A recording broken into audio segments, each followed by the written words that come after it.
And now, coming to you live from Dangerous Corner, it's the Sunday Driver. Later in the show, I experience the perils of a pair of Polos, and we go shopping for cars. Yeah, there's nothing wrong with that.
Hello and welcome to the Sunday Driver, brought to you by United by Cars.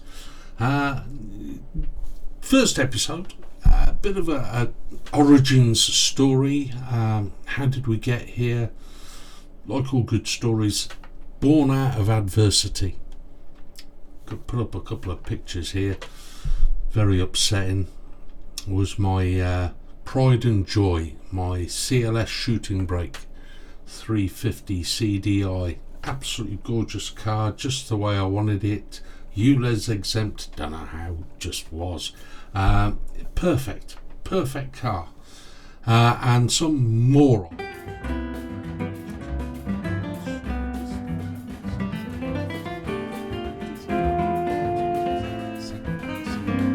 stupid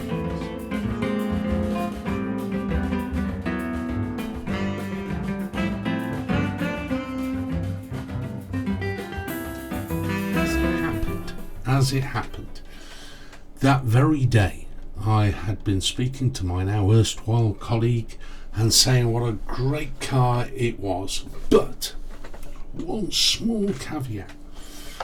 I always wondered what the CLS 63 AMG version was like. Well, Providence provided that day I was going to find out one way or another. And so it was that I came to find Katie, and it took some months, and that's a story for another day. And yes, there's a firm of solicitors that would rather I didn't tell that story. That's for another day perhaps, eh? But yeah, some months later I finally got to pick up my beautiful CLS 63. let's take a quick look at a few moments of that, and it is just a few moments, and there are reasons why it's only a few moments, but I didn't find out until somewhat after the fact why that was going to be the case. But anyway, the day we picked up Katie. So here we are, Flint Station, waiting for the beast to turn up.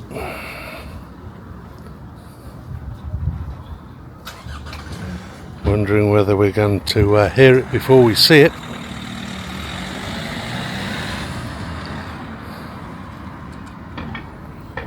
James is just putting some fuel in. I told him to fill her up. So we'll be using that last tank of Welsh fuel to get ourselves home. Oh, did I hear a rumble of V8 there?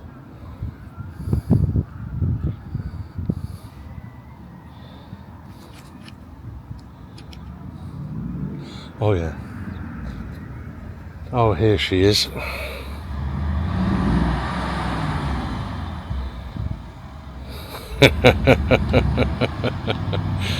Oh yeah, that's the ticket.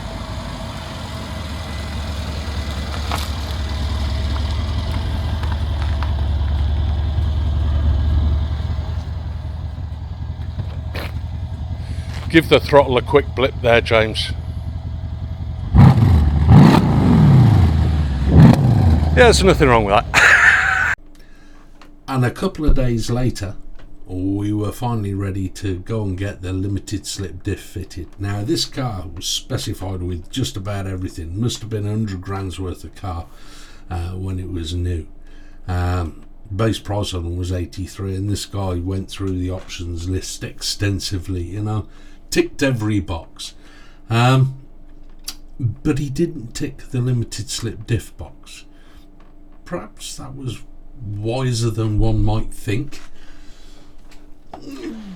because it turns out those factory fitted diffs aren't the best in the world. And I'm not saying the Quaife diff is, but it's probably better than something that's going to break on you or wear out or need the clutch adjusting or whatever. So lovely guys at Birds, used them before, can't speak highly enough of them. Let's go and have a look at that diff actually being fitted, because fascinating diff, fascinating company, and Birds are just great. I think they're smashing people. Here we are at Birds Automotive. Not the first time we've been here. I've had one of their Quaife diffs before, and a fine product it was too. When it loses grip, it's not able to do anything with that torque. No. It just sort of spins it away. Whereas with the Quaife, it's able to sort of bias it across. I mean, you can feel them working underneath you when they're working. Yeah. You can feel that shimmy as it pushes the power from one side to the other. Yeah, that's right. Yeah. And it's all done through these clever gears somehow. But yeah, the automatic torque biasing differential. I think there is an actual one in the window just below you there. Ah, Smaller version of what you've got. Slightly smaller.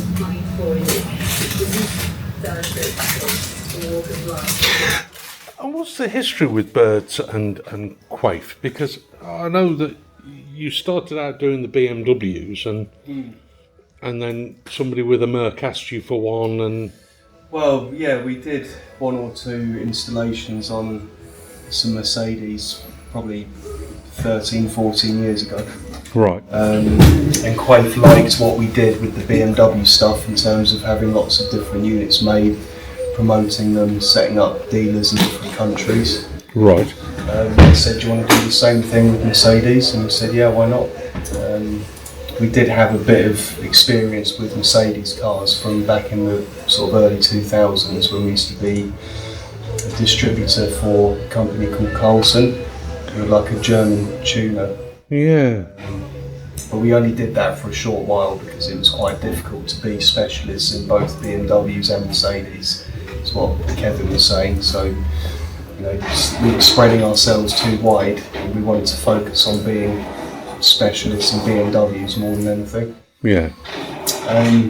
So yeah, we did have experience with Mercedes, and the rebuilding differentials with Quaife differentials is basically the same thing, regardless of which car it is. Yeah. Yeah, it's been really good.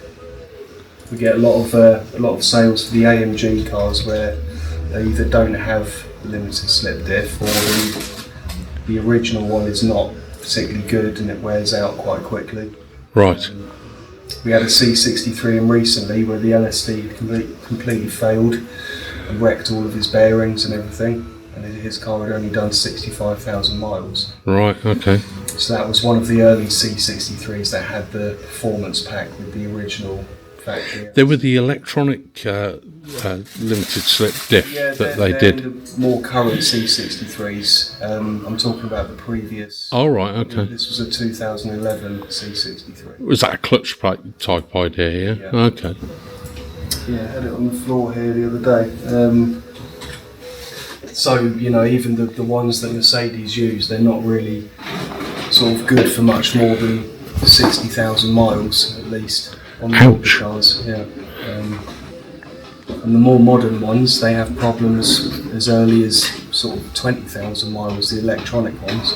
Oh, right, okay. So charge £7,000 for a whole new diff if it goes wrong. Yeah, that makes the Quaife look very sensibly priced, which, you know, it is in fairness. I mean, what, 1860, I think, that all in for a limited slip diff. Yeah. It's... and one that doesn't wear out and will be working in 10 years' time. Yeah, I can't go wrong. Just clever British engineering. Yeah, there you go. Yeah. Can't go wrong with a bit of British engineering, can you? Exactly. At least not with this piece. But yeah, okay. A very good value for money sort of upgrade for anything then. I mean, you could spend 1,800 quid on a stage two tune, couldn't you? You know, an exhaust system and a map. There you go. There's $2,000 gone. And you can't put that power down without a good diff. And the Quaife is certainly that, isn't it? Mm-hmm. But yeah, excellent. And what's the history of Birds more generally? How old's the firm? How long have you been here? And we've been in this building for about 18 years. Okay. But we were in just down the road here near Uxbridge before that for another sort of 10, 15 years. But Birds started out as a BMW dealer back in the 70s. Right, okay. And then became independent in the sort of mid-80s. Okay. And then we started getting involved in tuning. And then the Quaife stuff happened around 2005. Okay, so you've been doing that 20 years now? Yeah. Okay. And you've got a great website. I mean, what's your web address there? It's birdsauto.com. Excellent. All right, and people can check you out there, and we'd highly recommend you checking out a Quaife diff, the automatic torque biasing differential. Very good. There we go. So that's your original open differential. Looking lovely and clean, I must say. Yeah, he's given it a clean up. Obviously. Right, okay. That was obviously originally bolted to your open diff, installed in there like sideways. So the ground wheel meshes with that pinion gear. So that's the drive shaft. This here is the drive shaft coming in, yeah? Yeah, so that's your pinion gear. Right. From your drive shaft. That meshes with this thing, which sits sideways in there. Okay. And then this was bolted onto that. Okay. So it would have been in there like this. Yeah, I get you. Yeah. And here's the replacement part. That's right, it's your Quaife differential.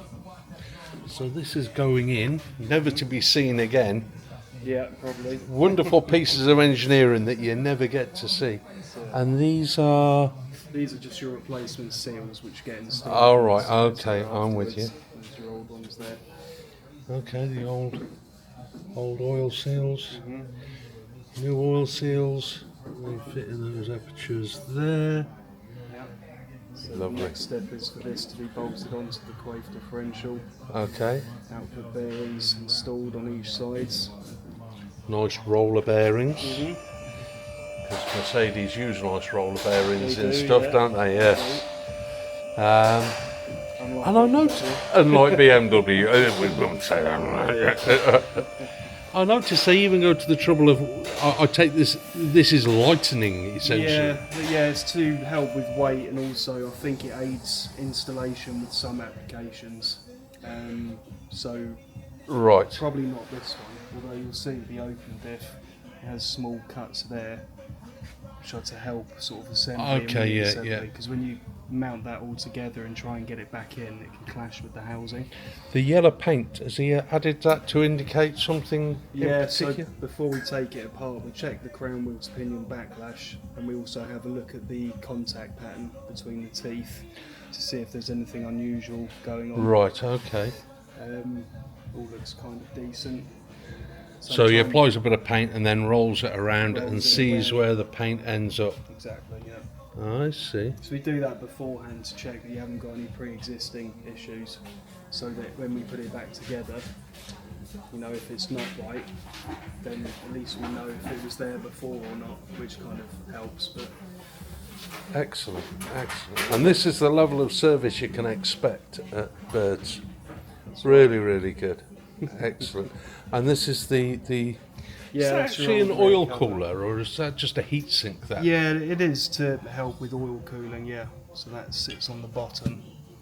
We've got some new bolts to bolt that in as well, because your old ones were a bit seized. But let's sit on there. Right, okay, and I've got some photographs from yesterday of that installed, so Have I you? can reference that Yep. from yesterday. Yeah, okay, excellent. So, is there a gasket goes on this end face No, here? they or- don't have a gasket on these ones. It used to be the case on older cars, but I guess they really Bit of sealant these days, bit of yeah. sealant, yeah. Don't really need them.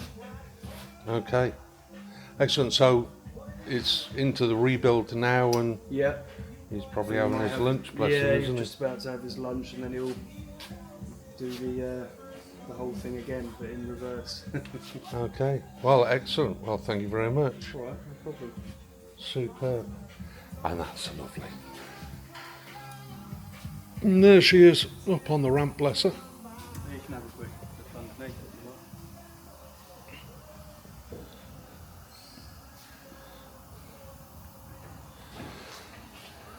So we've got a donut here.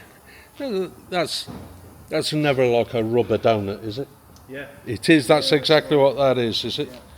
Ah, there's your rubber donut down there. So that'll sit between the top shaft Yeah, and the there's there. prop shaft. Oh, the exhaust comes off as well. Yeah. That's a healthy looking exhaust, isn't it?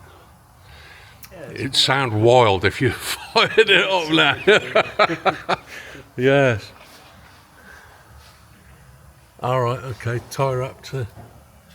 Oh, is that CV gator split there?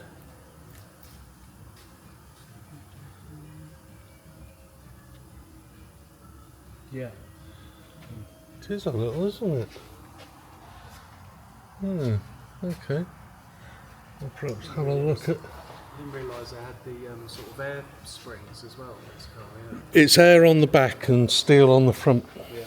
which is the same as the diesel was, and surprisingly good at what it does. Yeah. But yeah, okay. Those boots. How much of a job is it to replace those? Well, your drive shaft will need to come out. I don't know if you can get them separately on a car like this, or sometimes with BMWs you have to buy a whole drive shaft. So Yeah, I'll I don't sod know that. what Mercedes are like with that sort of stuff. How much wear are we looking at here? Well, that hole goes all the way through. Just well, I can't get to any oily bits, so. You think it's split or something? Well, there's something flaking off of it. That it might have been a bit of dirt or something. That's.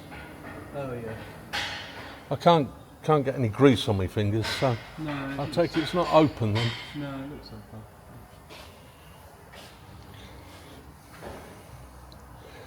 But yeah, it all came apart. Oh, he's got replacement exhaust clamps as well. Apparently your old bolts were a bit seized in there, so Yeah, well, I had to just cut that off. We can keep these in stock because it's quite common. Yeah, it's pretty inexpensive. yeah, okay. And no other issues or anything? No. Not sort of inspected the car as such, we just sort of cracked on with it. It had an inspection at my Mercedes specialist yesterday. Okay. And they were very pleased with it.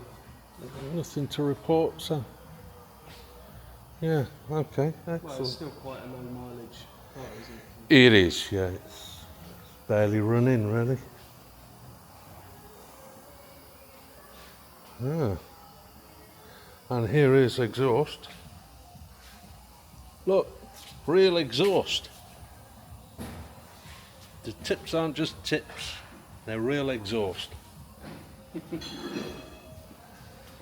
Lovely. All right.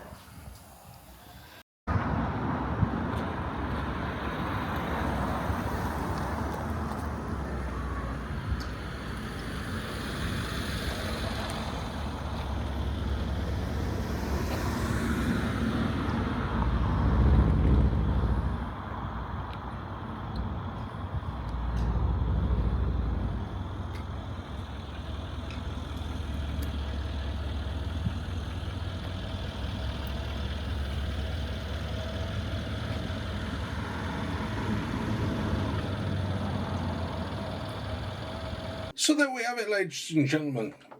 My recommendation for a good upgrade for any performance vehicle, definitely a Quaife diff. I wouldn't hesitate to recommend both Quaife and Birds, in fact, as I'm sure you can gather. And AT, special mention actually for AT technicians, they're absolute stars. Helped me out no end when we discovered we had a slight problem. But yeah, they stepped straight up and dealt with it, no issues at all. I was very impressed with them. Always have been very good. So what do? I mean, there you are. You've bought a car that you've lusted after for many years. Always. Well, obviously you're gonna book a weekend away, aren't you? Go away somewhere. As it happens, we chose the Peak District area that I love dearly. Been going there for many years. Absolutely superb, and one of my favourite places. Castleton, Mantor, Edale, around there. And we booked indeed at the Ramblers at Edale, just by the station there. So even if you don't drive, why are you watching this? Anyway, but even if you don't drive, there is a station right next door to this pub. The walking around there is fantastic. And it turns out that when you're there and you've got a car like that, it tends to draw us. I can't go anywhere in this car without drawing attention. There's plenty of stories to be told. Even the day I brought it home, there was that's another story of the Ferrari Testarossa. I'll tell you that story another time. But anyway, so we can't go anywhere without getting attention, and so it was. The weekend we went away to the Ramblers, and we got chatting with a few of the guys. The chef who works at the Ramblers, great guy, and a big car guy. So we had a chat with Jordan when we came to realise that he had not one, but two rather rare. I'm not sure they're rare, but I'll give you the figures, I'm sure, in a moment. The numbers in terms of Polo GTIs ever made, I'm sure there were nowhere near as many Golfs, despite the fact they were the cheaper, smaller option. But, everybody wants a Golf. Most people perhaps don't even realise they did a Polo GTI. But they did, and actually it's a very respectable car when you look at the size, dimensions, weights, etc. The sort of Polo GTI was quickly actually bigger and heavier than the original Golf GTI. But anyway, let's have a few words with Jordan and his plans for his pair of Polos.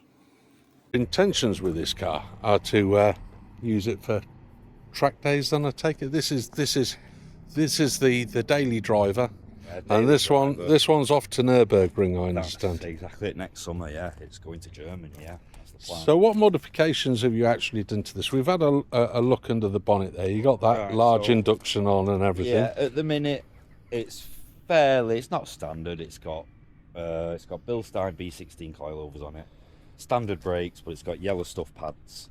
Right, okay, good pads. It's got a 3-inch downpipe on it from the turbo. It's got a full catback Miltec on it. Okay. What's that, 2.5? 2.5 inch. Yeah, 2.5 inch. Yeah, 2.5 inch catback. Yeah. Yeah, it's got a remap on it. I'm not really sure what it is. I got told when I bought it was stage 2 but I don't think it is. I think it's probably running about 240 brake at the minute. Okay. Which is about the same. Well, it's the same as you'd get from a T5 Volvo. Yeah. Back in the day. Yeah. I've got a big turbo to put on it. I've got a Litco 300 turbo. I've got 1000 cc injectors.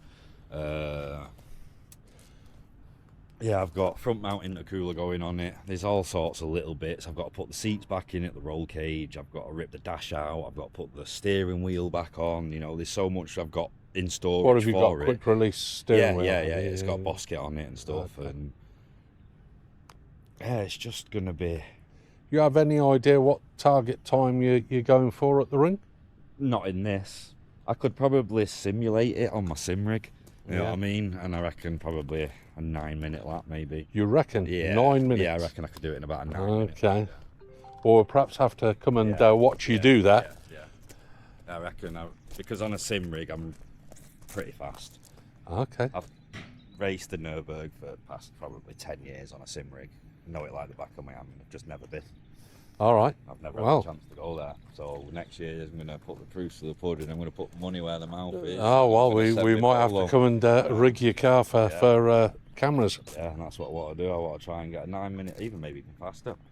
See how hard we can push it before we put it in the barrier. Well, what's the fastest time for a Polo GTI? I was watching the other day, there's a guy called Misha who basically... I don't know his last name, but he's got a YouTube channel, Misha, and all he does, he drives other people's cars around the Nürburg. That's all he ever does. And he had one of these on the other day. Yeah. It's a bright pink one. Okay. And same spec as about what I'm going to be putting onto this. Okay. But the lap kept getting yellow flagged. And did you get what I mean? So it kept hitting traffic, and so I couldn't get a definitive answer as to what he could do around the track in one of them. Yeah. But maybe he'll hit that again, and you'll have to ping me if we. I'm honestly thinking might get him to drive this one. Well, indeed, indeed. Perhaps do it yourself and then put him in it and this one, do a comparison time. Plan with this, I want it to about 300 brake and leave it at that. And the brakes, you say you're going to upgrade those to they're going to be 320mm brakes. Okay. Yeah, the 280s at the minute, I believe. Who is it makes those 320s? I think they're called... Are they Brembos or? No, I think... APs? You can get APs. Right, okay. Okay, I think they're called Pro brakes. Okay. There's a couple of different companies. And the Bilstein coilover packs that you got for them, they're readily available and made specifically for this model? VMAX. VMAX. Yeah, VMAX 330mm brake kit, about £1,200. A bit cheaper than the AP, but the same size, same sort of... Yeah. You know what you're getting with AP, though, I find we used AP a few times. But, yeah, excellent. But the coilovers, quite hard to get, because the Bilsteins that are on it, was only like the Cup editions. Do you know what I mean? So they was only really sold to race teams. You know what I mean? They wasn't for the road whatsoever. They're not road setups. Do you know what I mean? It is strictly, it says on them track use only. Okay. You know, so it's sort of, they're not road coilovers by any means. So stiff. You know, when you hit a bump in this, it's really stiff, it is. Okay. Shakes your fillings out. Yeah, but it holds the road. So that's what they're there for. Excellent. Well, as you can see, that was a glorious Sunday morning, and this being the Sunday driver, can you kind of see where this is going here? So obviously, we went for a drive. Now, I did take him out in the CLS first. I won't bore you with that. Let's move straight on to Jordan's Polo, shall we? It was an interesting drive. Let's take a look at it. Obviously, much different beast to yours. Of course it is. You know, it's the comfort levels is just super not mini there. thing. Yeah, it's just the comfort's just not there. But when you give it this,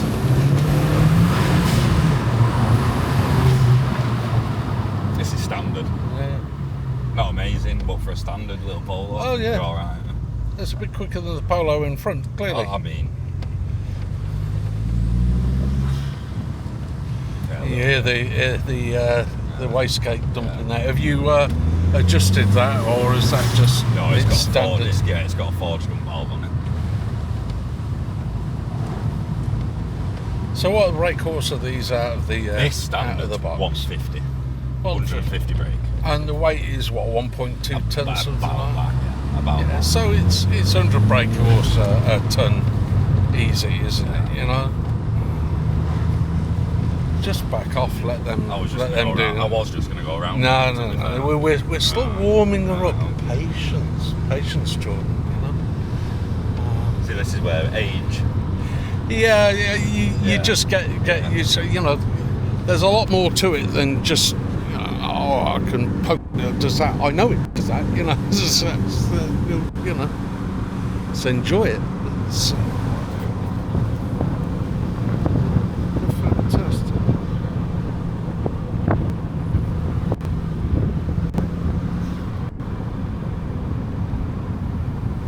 I would say I haven't quite got the hang of this Pocket 3 business yet.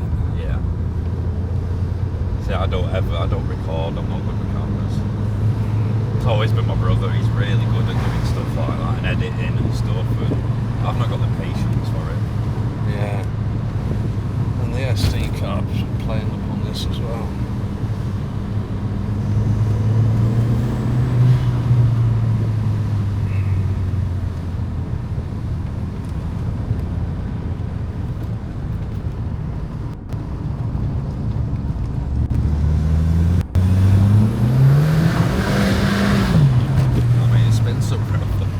Yeah.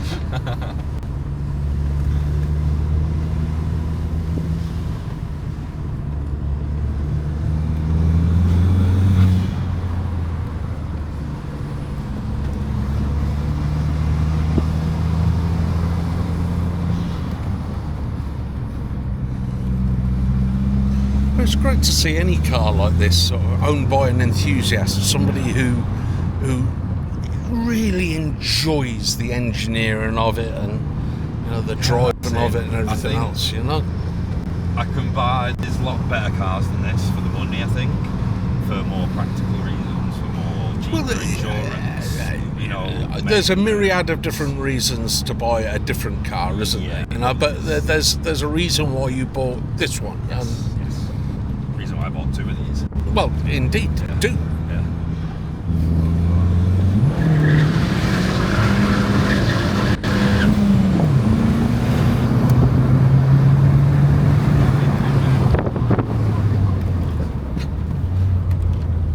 Not slow, are they? No, indeed. Yeah.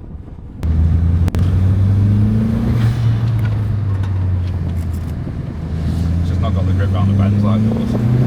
Yeah.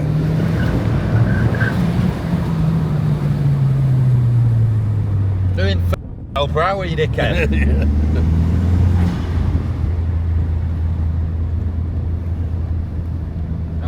like they own the fucking mountain. Yes. Like, fuck off, man. Walking in the middle of the road. Views lovely around here. Indeed. Some lovely views on the horizon.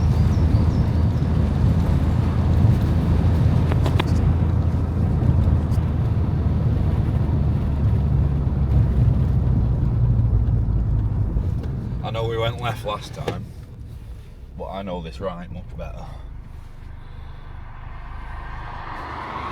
And in the interests of Jordan keeping his licence and various other legal reasons, we'll park that one there. But it turns out you did know that right-hand turn very well indeed. Lovely fella, Jordan. Drives like a lunatic. Lovely fella. And very passionate about his 2 Polos. Now that was Sunday morning. On Saturday night, let me see if I can find the footage of the 2 lovely NGs and the Metro that turned up. Let me have a dig around and see if I can't find that.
Today at Winter Hill. Not that you can see much of the hill. Let me just spin this camera around and you'll see that we're sort of parked beneath this bluff.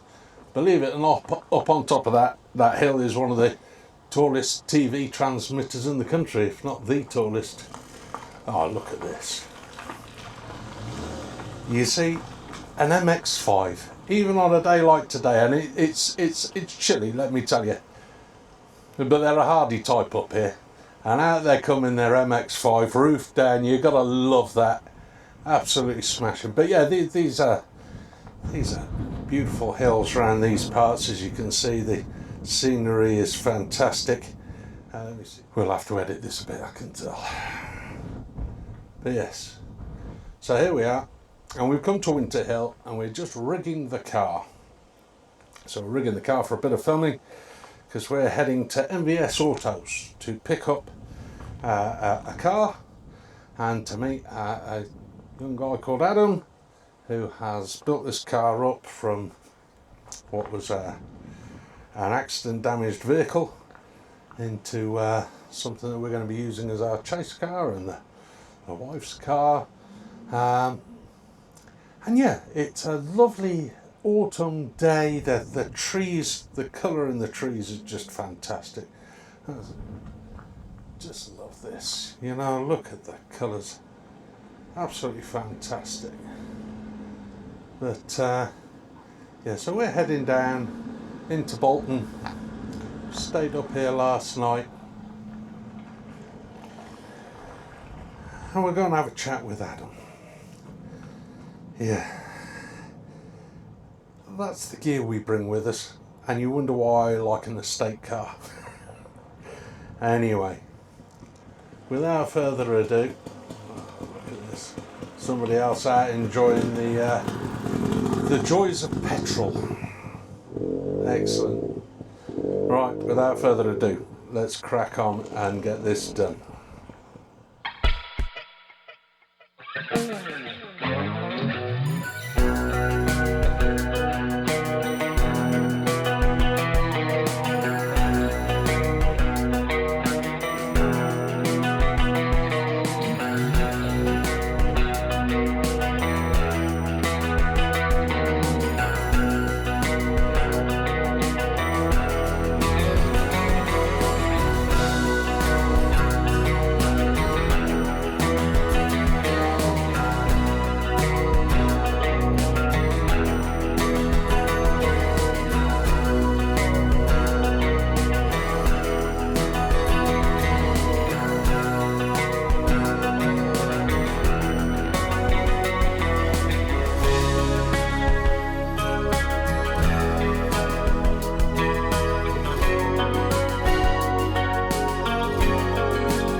Okay, so as you can tell, we speeded up a little bit because we're running short of time here. So we got there to HVS Autos, Bolton. Great guy, can't speak highly enough of Adam.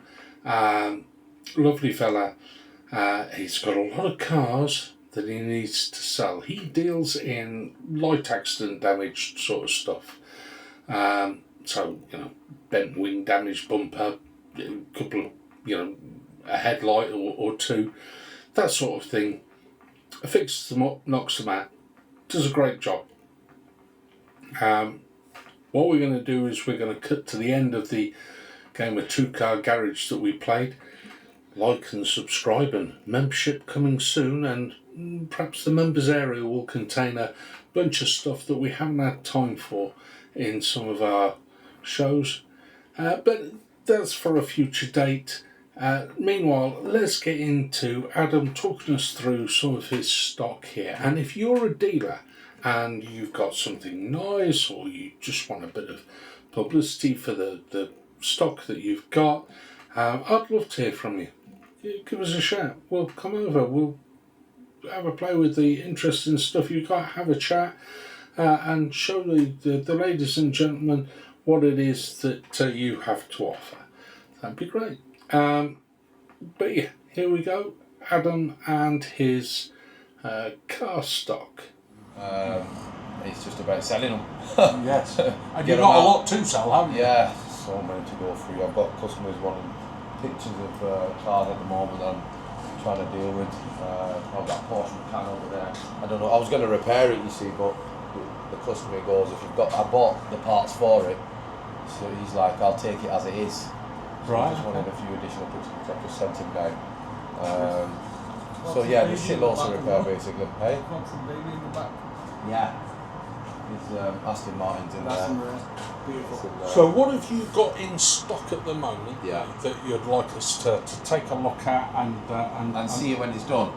Well, there's ones that you see when it's done, and there's, that Audi is going to be on sale, isn't it? Yeah, well, Let's take a look at this Audi now. This Audi's a bit special, isn't it?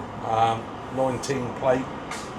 What year is that? So is it 2019? 3 litre diesel. Just a good all round car. 286 got low miles. Are you having these wheels refurbed? I will There's do a now tiny because bit of obviously, rash on that. We had a customer who come down and wasn't happy with them wheels like that, so I'll get them a bit of wear and tear on any vehicle, especially one that's 6 years old. 6 years old, isn't it? And this, I think he expected one from the this has got a lovely leather interior. I mean, unfortunately, you can't feel what I can feel, but the leather on this is so soft and supple. It's really nice. Very low mine with the full Audi services we get, and it's just been serviced at Audi as well, and had 5 services in that time. 33,000 miles, had 5 services. Had 5 services at dealers. And this was a Cat N. It wasn't even a major ding, was it? We replaced the wing, the bumper skin, and the headlight. That's it. All we did with this car. It drives beautiful, just everything, the no errors, everything, and then there was the dashboard, it's so light. Just a good all-round car.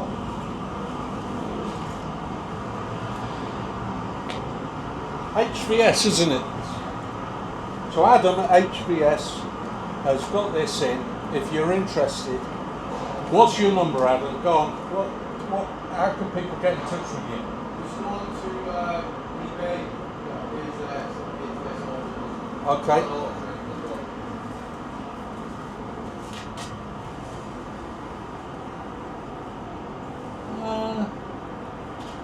I'd say that wheel's actually in better nick than the other one, which is odd, unless they've been swapped around. That's got a tiny bit of rash on it, but nothing major. Paint's pretty good. That's very good, in fact. I'll tell you what, for a 6-year-old car, did you spray the bonnet? Because you look at that leading edge, there isn't. The bonnet was fine. Not a stone chip on it. Yeah, the bonnet was fine. 33,000 miles. A very credible car, that. Very nice. And what have you got coming up next? What's your next? What we're going to repair next? Well, go to the yard, mate. There's so much to go through yet. I think we're getting this GLC next. This one here.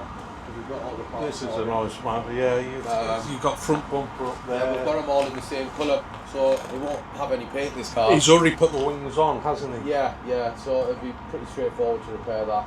And it's not a bi-turbo, is it? That no, came off. That came off on bi-turbo, yeah. Yeah.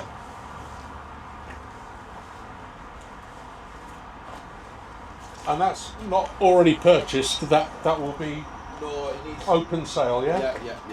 And what year is that? Plate's That not on it. one's a 2018. 2018, so 7-year-old. Yeah.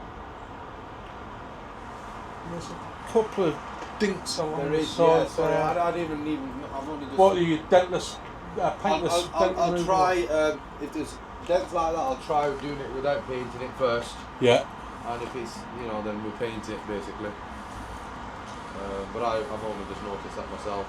But again, it'll be advertised probably on Auto Trader, and you've got your eBay page. The eBay page as well. Which one? The Touareg?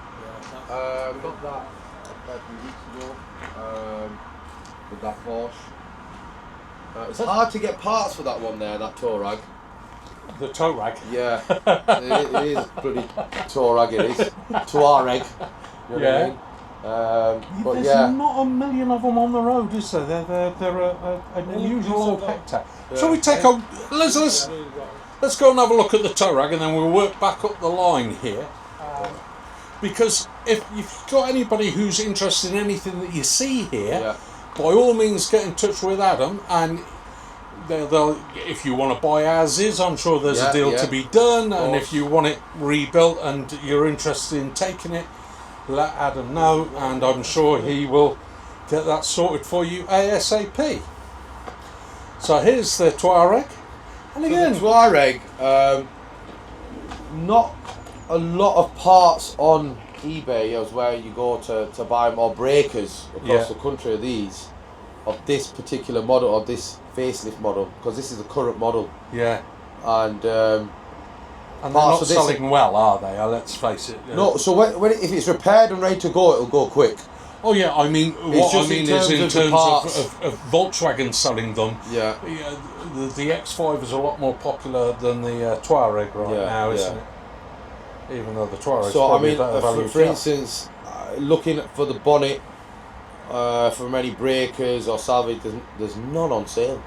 So No. that, most of these parts to repair this car will come from the dealer, basically. Yeah. You know, that bonnet alone is about £700-800 at the dealers. The wing's about £300-400. Then obviously you can see that bracket needs doing. Needs an alloy wheel. I mean, it's not a difficult repair. It's just once you have the parts, it's pretty straightforward, to be honest.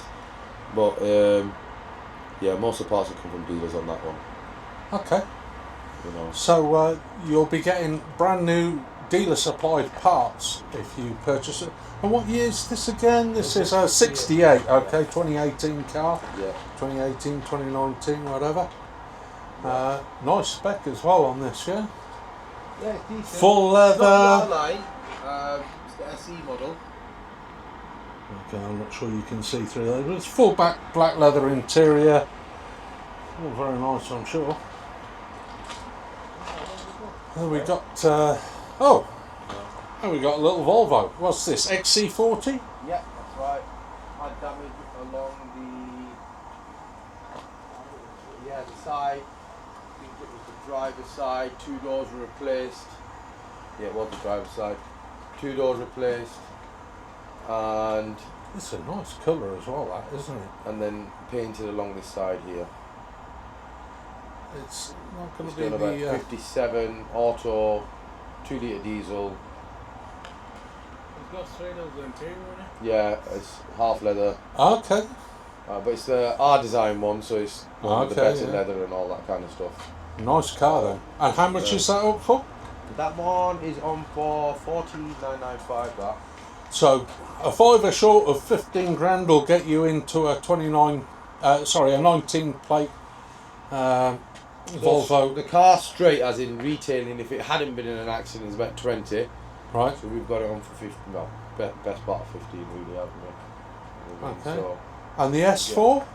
the S4 is nearly complete. It needs a few little bits and bobs doing to it.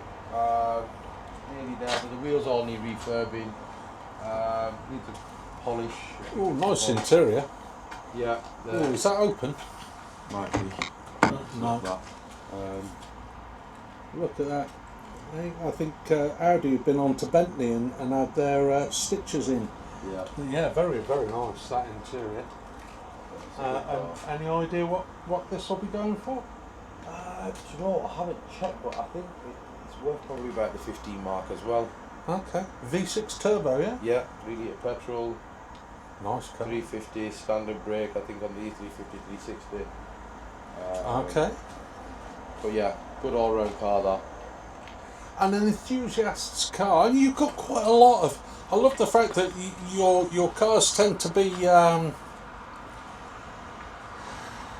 Well, they're not Fiestas. They're not No. 1 litre Fiestas. They're cars that people who like a car. Talked about Range Rovers before. Yeah. Well, yes. Got this few in the back. Yeah. So go on then. The Range Rover Sport. What was wrong with this one? This one came in with front driver's wing and door damage. Has it been done? It's Or been repaired, yeah. so this one on sale then, is it? I've not even put it on sale yet. It will go on sale. It's Okay. only done 36. 36,000 miles. What year is this? 2016, 66. So 9 years old. Yeah, but been facelifted to the 2018 plus model, as in the newer lights at the back, newer Oh, I bumper, see. Yeah, new bumper yeah. at the front, newer lights. Do they bolt straight on those parts? Yeah, yeah. Okay. So it looks like the 18 plus, even though it's 66. And then I bought a couple of cars today.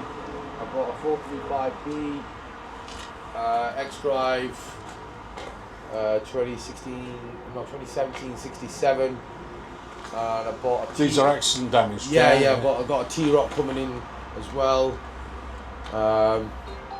That one, funny enough, hasn't even got any damage on it. I don't know why it's gone down as a Cat S. It starts and drives with no damage on it. So I'm thinking there might be damage Solid underneath. recovered or something? No, I just can't see any damage on it. So I'm intrigued to see when it comes in. Is that a What's wrong Copart with it? special, is it? It's not from Copart. It's not from Copart. It's an insurance one. But I think it might have some undercarriage damage underneath the car. Might be subframe might be damaged or something like that. But that's something easy I can take care of. Okay. And then the 435D, again, that one very minimal damage. Literally front bumper and a bit of suspension. No airbags gone, no glass, no nothing. Really good car. They always sell well. The 435 or the 3D5 or anything like that. They always sell well. So yeah, bought them 2 today. They'll be coming at some point this week. I didn't really need to buy any more cars because we've got that many to do. I was going to say, Adam, you really could do with shifting some of these on. I see we have a CLA here and a CLA shooting brake as well. Yeah. Very nice, very nice. We've got another CLA shooting brake. It's out in the yard. Yeah. Is this one done already? Yeah, this one's just, I need to literally order a front grille and a bottom grille. All right. That's it. Give her a polish. They'll be ready to go on sale. Haven't even got that on sale. That's a 17 plate. And again, how much are you looking for that then, Adam? That one is about, I think, obviously it's a Cat S. It had a door replaced and a wing. Got a pan roof. Oh, with a pan Yeah, roof. it's got a pan roof as well. I think this will go for about 9.5. Okay.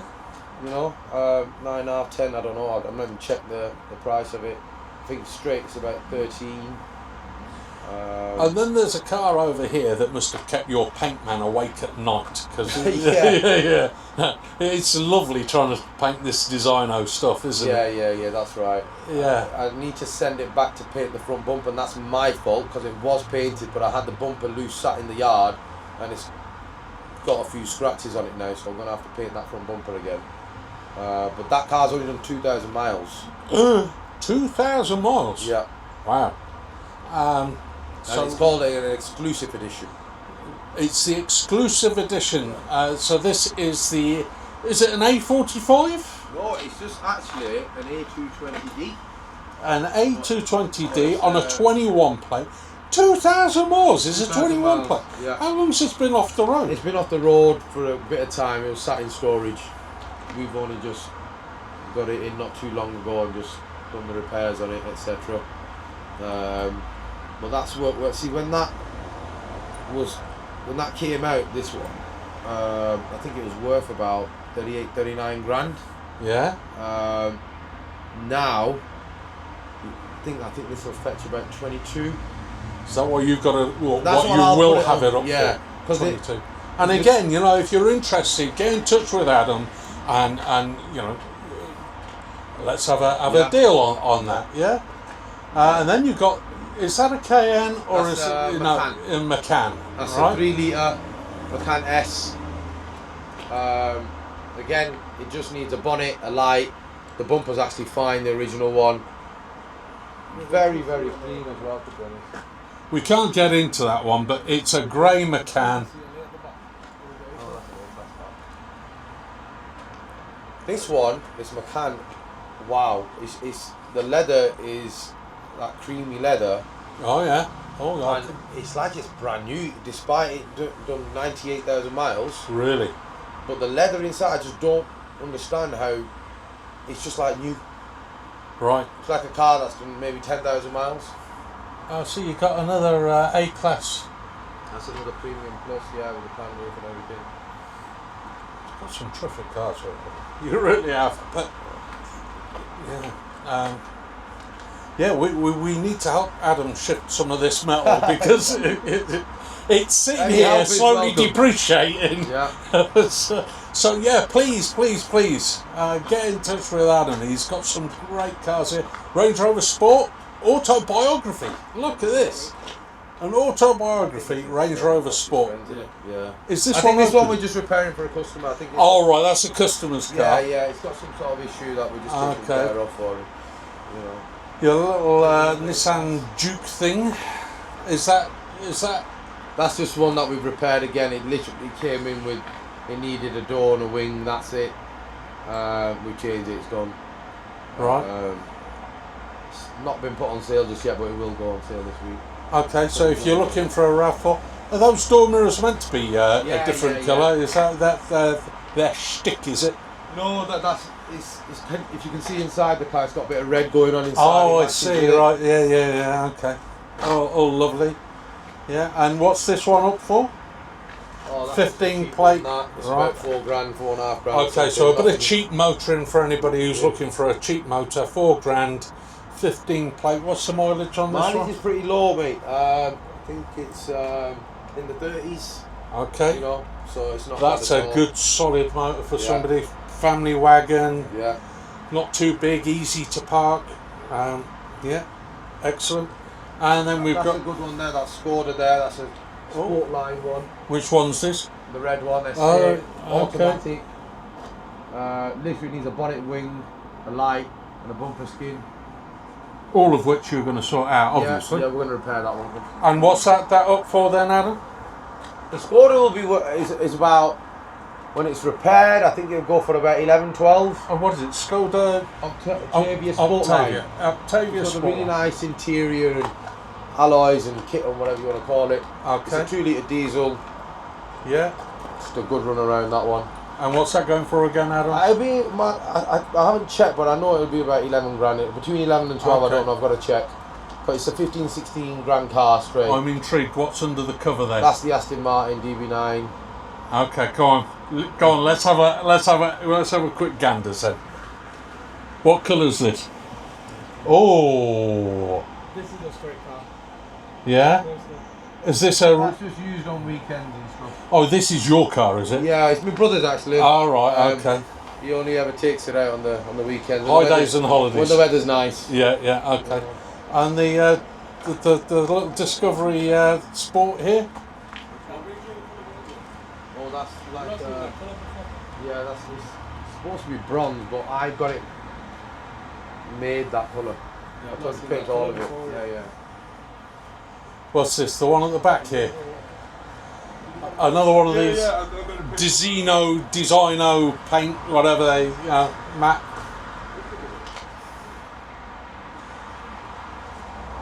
I'm not finished it, that's why, but I'm going to get to it. That for sale? There's not nowhere near ready yet. Just No. Put the interior in.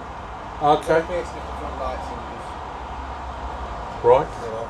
But if anybody's interested, what is it again? That's just that's a Vogue, that one. It's A Vogue. Range Rover oh Vogue. right, Range Rover Vogue. Done 51,000 miles. Very It's got that special paint. That very special paint. Yeah. it looked nice when it's got all the black pack and big black wheels and all Yeah, that kind yeah. of stuff. So a fantastic car for somebody who's into their ranges. And again, get in touch with Adam. And then That you've got that one's again. We're going to repair this one. The Light Audi. damage. This one's a 3 litre diesel. 3 litre diesel. Audi. 79 on the clock. Quattro. It's got the tech pack on it, so it's got the reverse camera and the better speaker, the Bang & Olufsen and all that stuff. 67 plate. 2017, I take it. Yeah. Yeah, and like I said, there's 79, full service history on it, and a very straightforward repair, as you can see.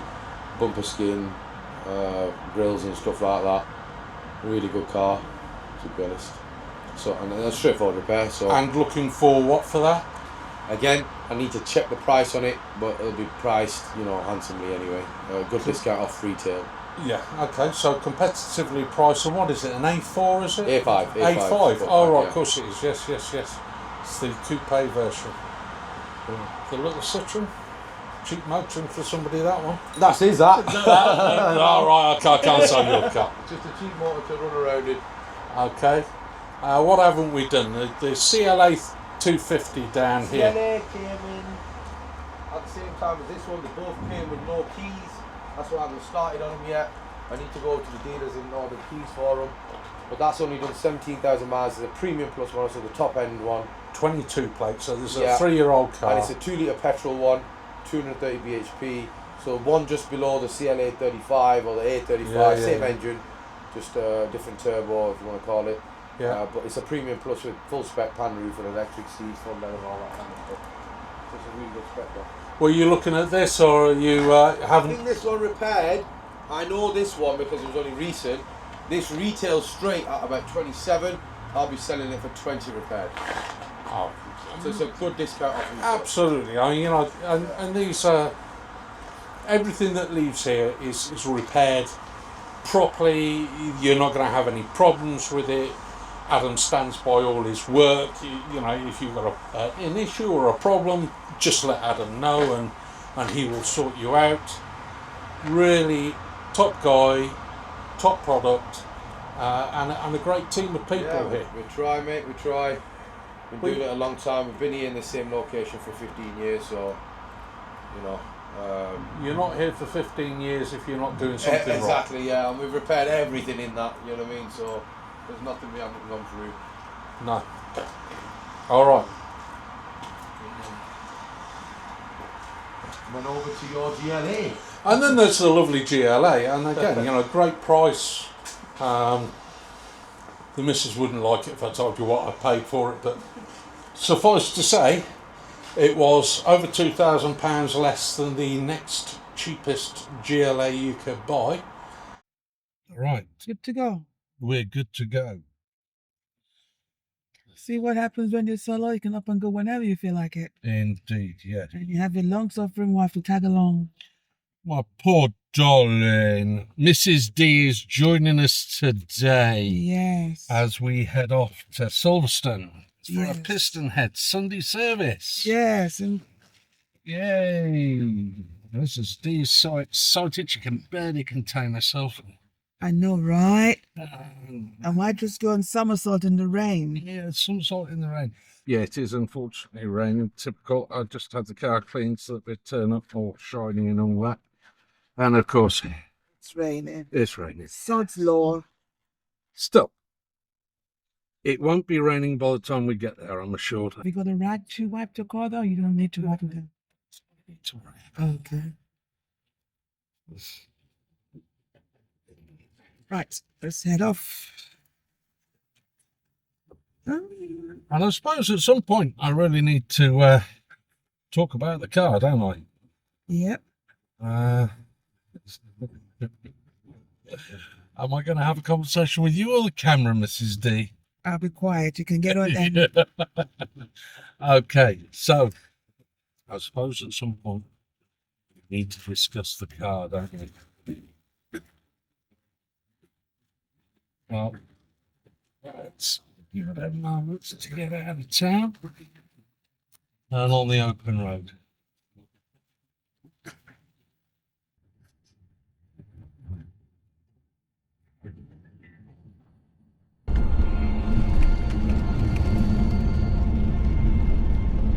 Now exit the roundabout.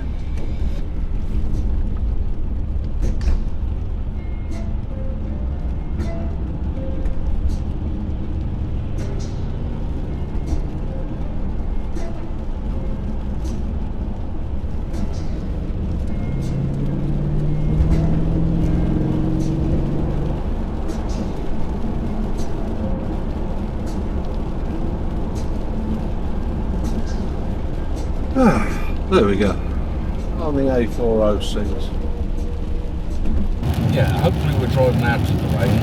It should be getting lighter and then it should stop. It should be dry in Silverstone when we get there.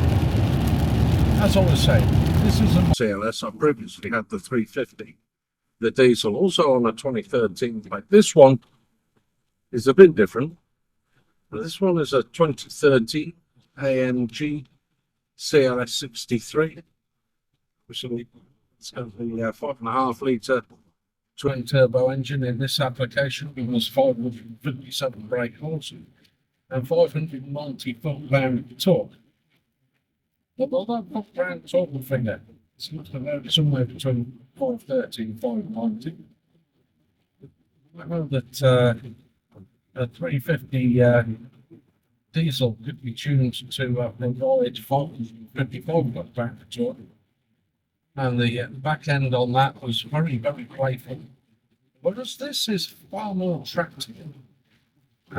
So, the traction control in this actually gives you a midway setting between on and off. Euphemistically termed sport by Mercedes.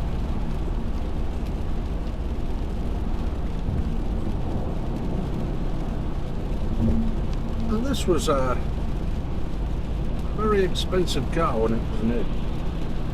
The base model was £83,000, and as specified here, you're looking at £100,000 worth of car. There's a lot of money, but you got a lot of car for your money back in 2013 for 100 grand. These days you can buy entirely ordinary cars for that sort of money. This provides a 0 to 60 down in the 4s, low 4s at that.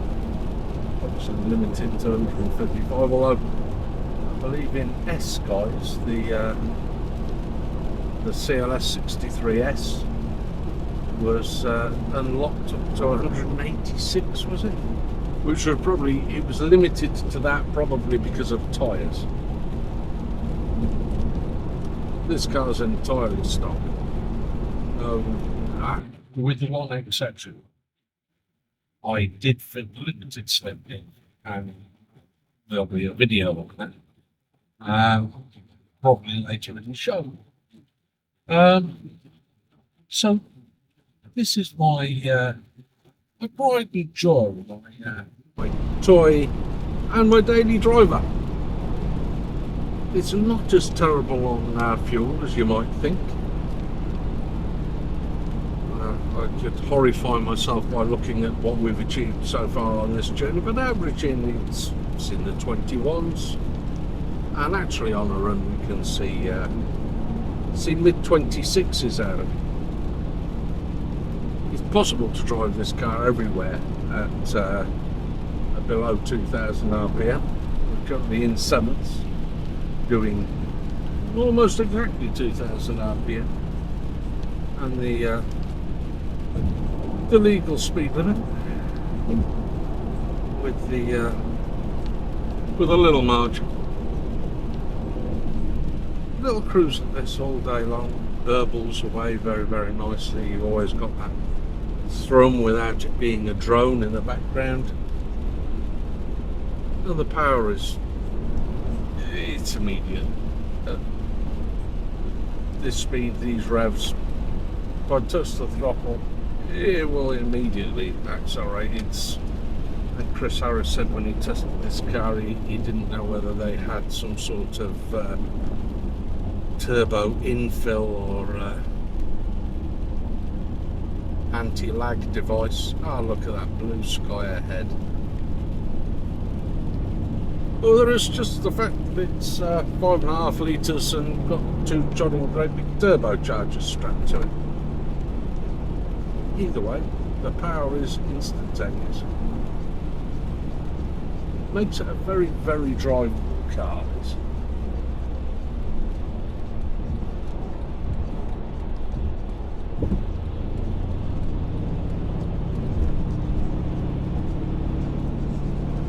Very drivable indeed.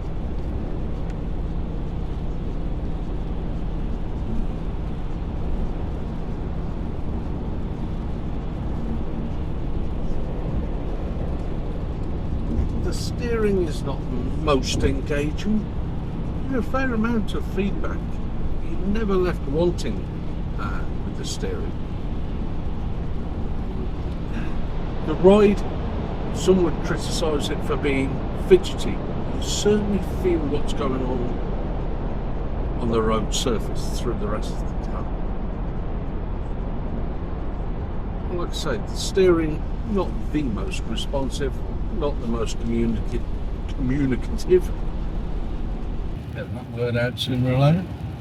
At the same time, it's not bad, bearing in mind what you're looking at is a 2-ton estate car.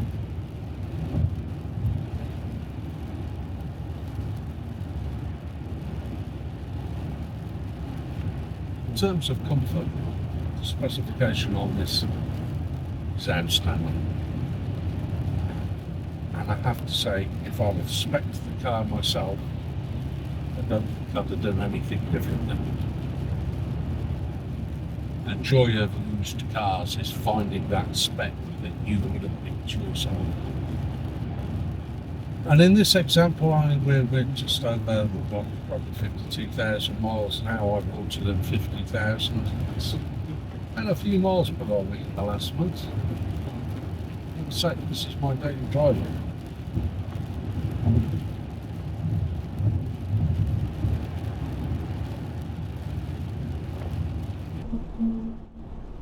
I'll options such as the dynamic seats with the massage function, heated, cooled, and this beautiful contrast interior here with the walnut. All very nice. Not to everybody's taste. Some would have had it in black, with carbon fibre everywhere, and you'd have got in and not known whether you were in some sort of S&M club or the inside of a coal scuttle. Me, I like the nice light interior, so it helps brighten the day. And this one, as you can see, very nice. Again, another expensive option, the upgrade leather pack. But the detailing in here, like the stitch line that runs all the way down the door, across the top of the dash, and it even extends all the way through into the boot to the hatch. I'll show you a bit.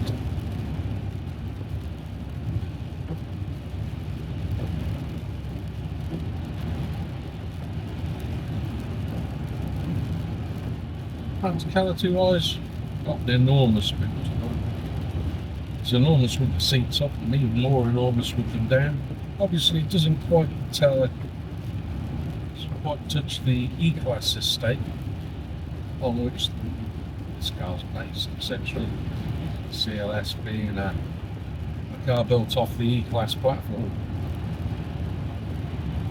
And this second generation was the only generation in which they produced the shooting brake. Well, I loved the Stake, and I loved the CLS when they first came out. In fact, I test drove one. I was very impressed then. It wasn't an enormously practical car then. Whereas, given the shooting brake option, it really is a super practical daily hack that you could cross Europe in with supreme comfort and luxury. Sit at 150 all day on an autobahn and bring your luggage, your gifts and everything else back in the boot. A lot to be said for that. In terms of uniting people with cars, a good estate car is a very practical way of doing it.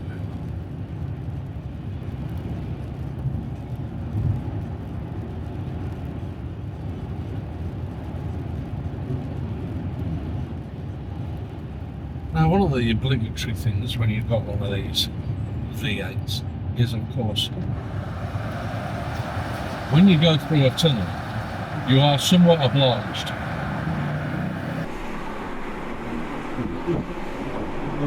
to do that.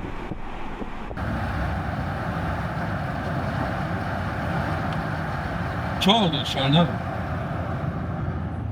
But why do you buy a V8 that sounds like that if you're not going to do that? The history of this car. The history of the car. It was purchased in Northampton. The original dealer plates are still on it. And the first owner had this car for 10 years. And then the guy who I bought it off purchased it from a dealer. And I purchased it from him. So I'm the third owner. I had it before me. He really needed to buy a car for his wife. And clearly this isn't a car for his wife. Terrified by it. So he moved it on after only a year and a half or something.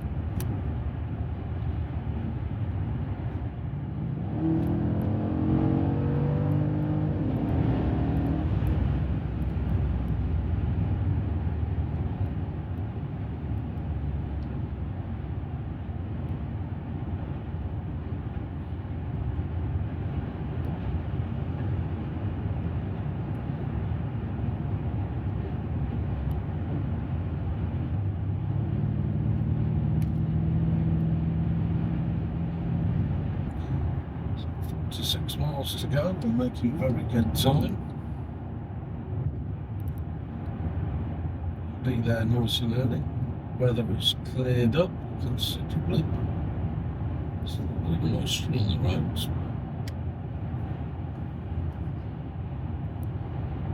And JQ, Range Rover Ripoff.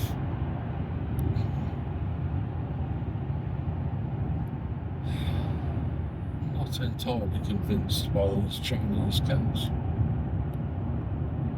But I'm not entirely convinced by electric cars, period. Not least because the idea that we're going to replace everything you see around us with something that runs on batteries is an idea that is for the birds. And anybody who's done any sort of research at all, you'll know that there simply isn't enough copper in the world to do what would be required to make all of these vehicles battery electric. So that begs the question, what really are they doing?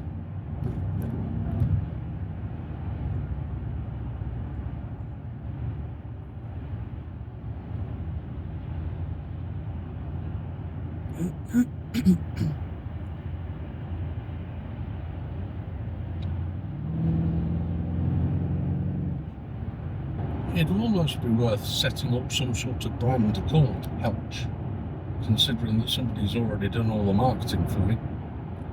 Your name would be everywhere.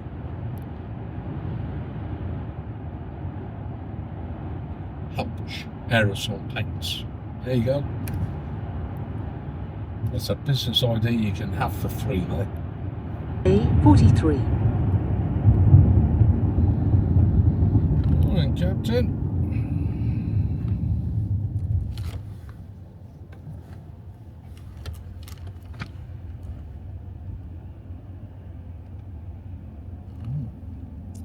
It's an interesting move.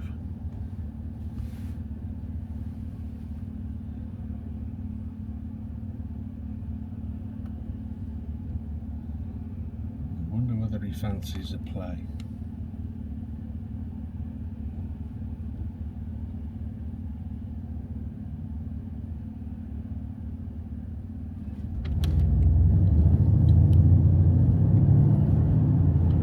Now exit the roundabout.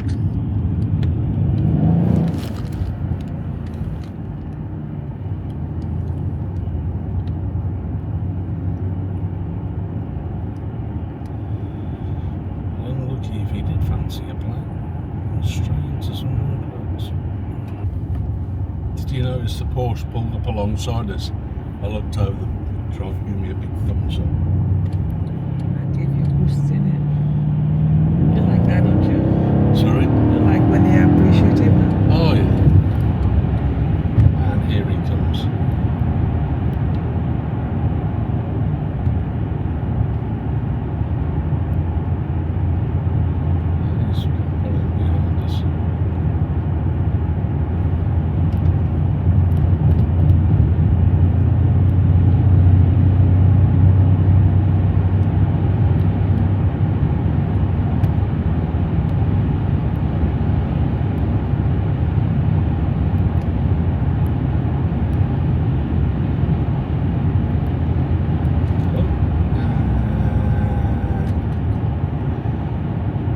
Not that we were speeding at all, but these people here, and they wait for a race day, and then they turn up with their speed camera van. Cheeky monkeys.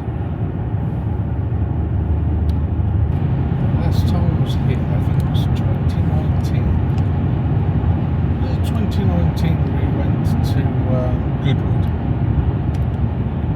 Yeah, before. Yeah. Please keep left in 800 yards. And earlier in the year, I brought Greg, my sadly now departed friend, a dear friend of that. I brought him to watch the British Grand Prix. Now keep left. Prepare to keep left. Please keep left in 300 yards onto Dadford Road. Now keep left. Yay. Mr. Porsche is coming this way as well.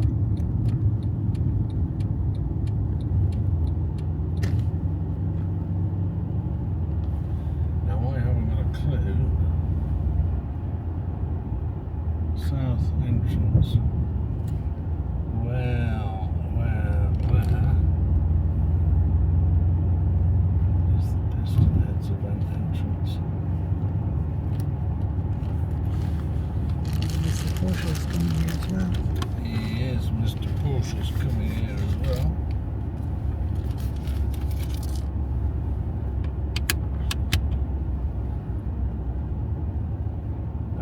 Main entrance museum. Please take the first exit at the roundabout. Caution, restricted access. That's the far.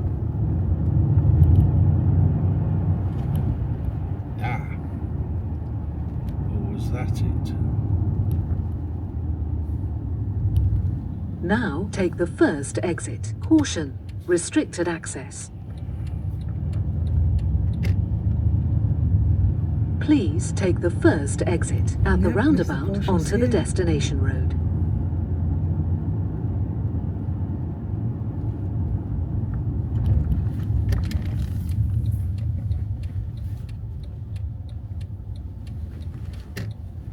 Yep, yeah, Mr. Make a Porsche. U-turn if possible. Morning. We're just parking along in this line at the moment. I'll tell you what, if you go down to the other guys in high vis and they'll get you parked down that end. All right, smashing. Thank you.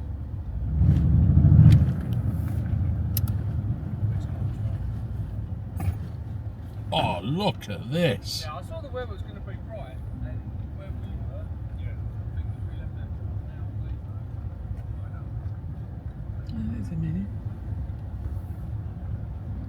So anybody can bring their car and display it, is that No, it? well, you've got to be on the list.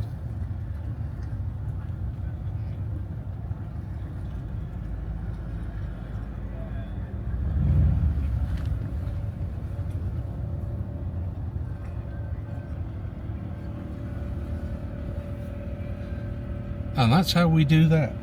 So all you guys do is just go and park your car and that's it. I'm just asking. Yeah, that's basically it, yeah. We Yeah, come is it here free? and we all park our cars. Yeah, Is it free? yeah.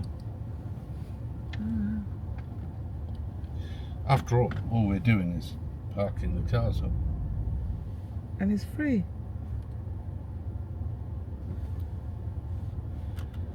Free. Yes, it's free. The enjoyment you can have for nothing. When Do you you, have to, can I sit here for a bit or do you have to come out? yeah, no, you sit here as long as you like. Okay. Right, excellent.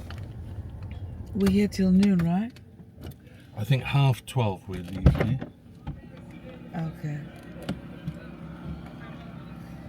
Sure. Joy. Right.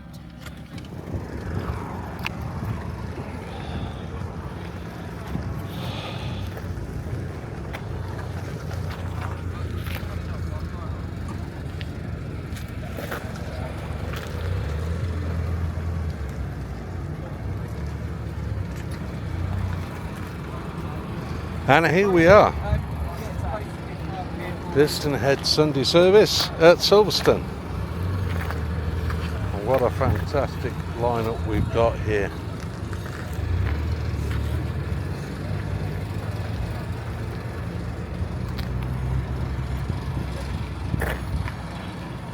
Renault, Porsche, Mercedes, BMW, Porsche, Aston Martin. Oh, look at the vents in there. 60k. Nice one, that nice one. In the three. That's been up so far. Absolutely smashing. I think I did. Yeah, I think I did. A very green Ford. He's done it on well. Yes. Sun on the It suits the top. Yeah. Love it.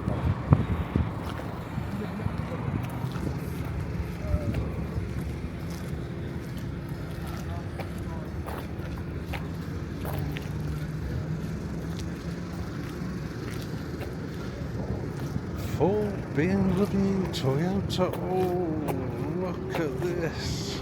Oh, now I've got to get me one of these. These I do like. Look at that. Sean, his one was slightly different to mine as well. I didn't like the baby turn two is what I had. You got baby two? Yeah. Do you get used to it? Obviously I've kind of come off of it. Rather nice. Some people One that the wife will appreciate. She does like a Mini. it goes with the colour. Ah. Look at the cops. Is that the new Super Sport? I believe it is, isn't it?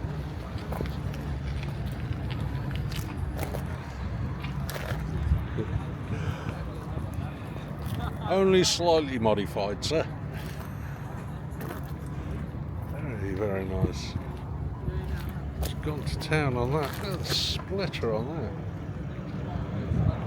That's fantastic. Well done, whoever did that. Oh, crikey, we really went for it with this. I think this is definitely one for the Superleggera Club.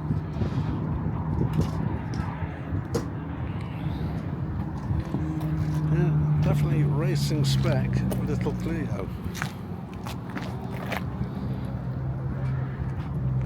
Very nice. Clio Cup, is it? Very nice.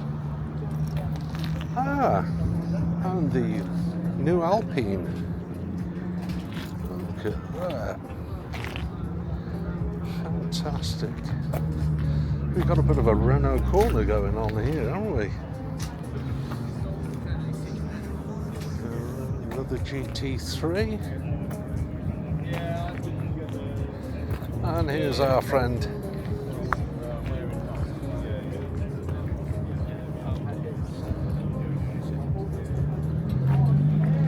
Good morning. How are you? This one's yours, isn't Here it? it is.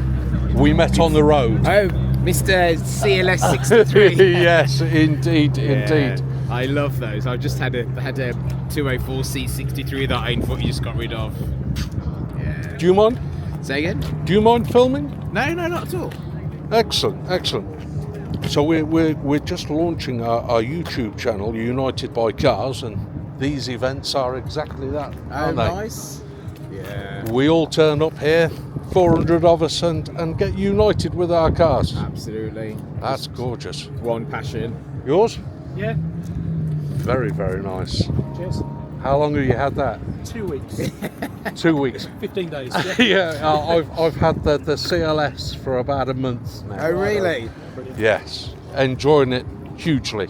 Yeah, I was looking at that just going, that's a really good looking car. The spec on it is out of this world. Really? The guy who bought it new had it for 10 years. Oh, wow. And he spent 100 grand on the car to get himself Wow. into it. And you can tell he enjoyed every minute of it, I'm sure.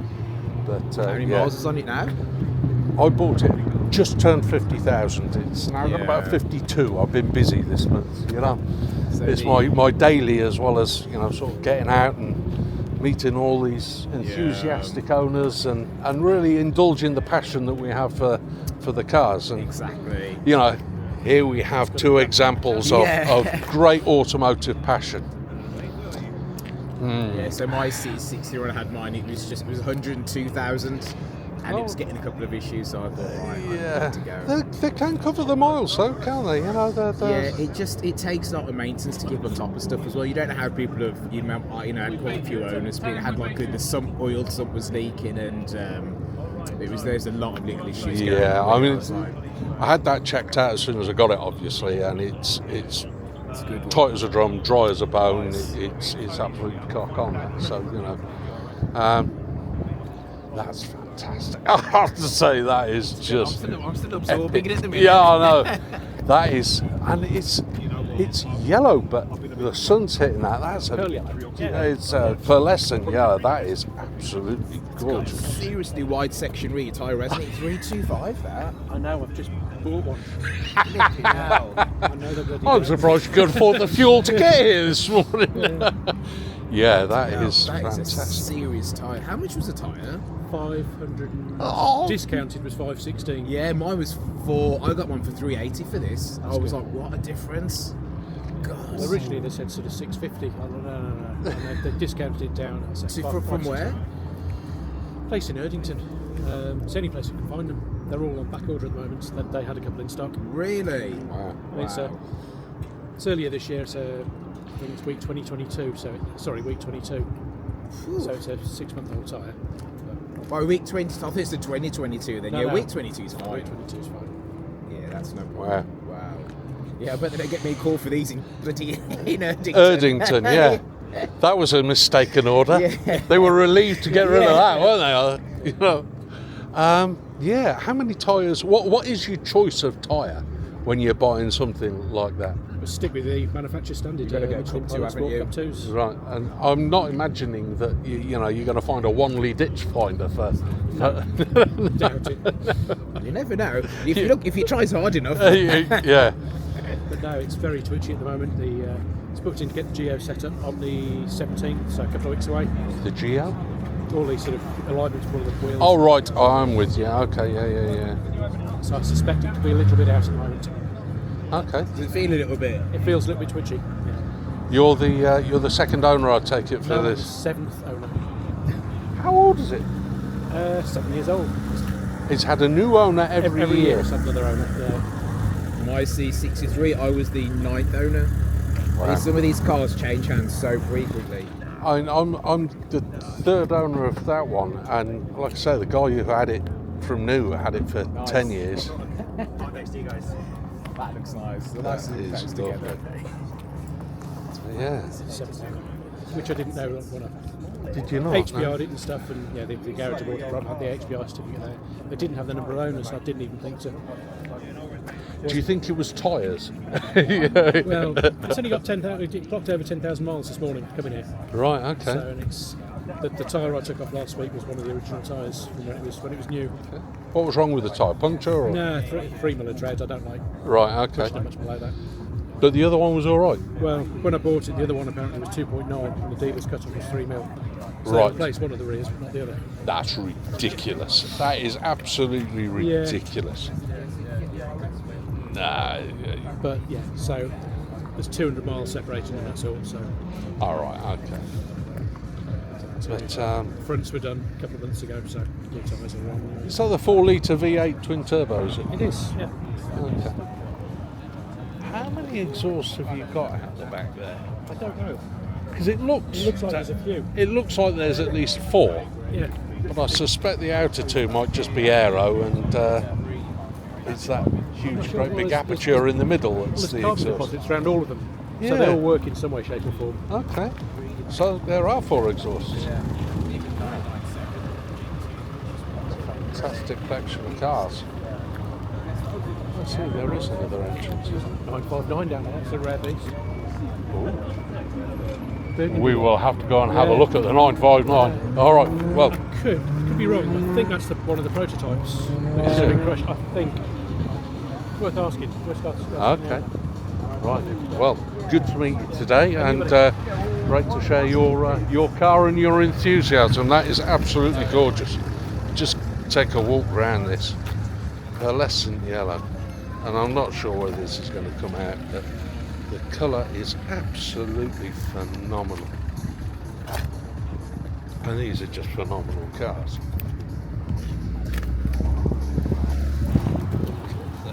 Look at the detail. It's outrageous. Carbon ceramic.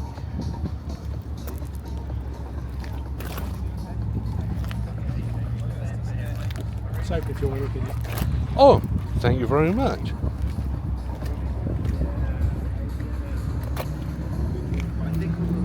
We will take him up on that very kind offer. Look at the detailing in here. Absolutely gorgeous yellow stitching. Yellow seatbelts, which I could probably take or leave. That is epic. Carbon on the well, carbon just about everywhere. Dashboard, centre console, everything is carbon. That is fantastic.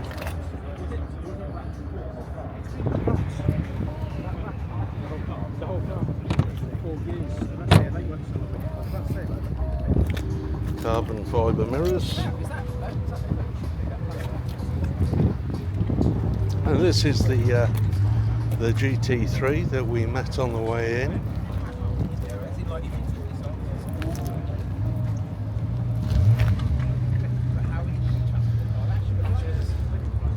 Lamborghini.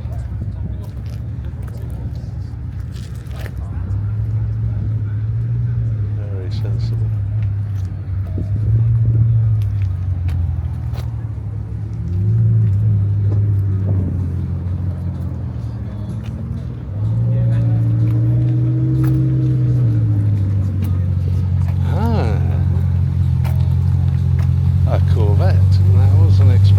Necessarily see one of those this morning. I'll do it.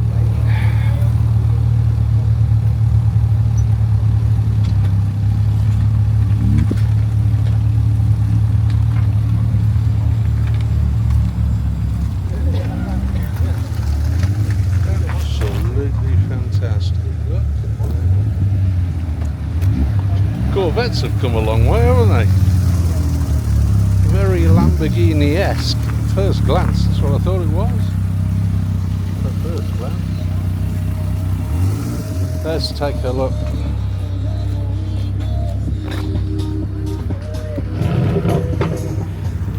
Oh. Oh. Nah.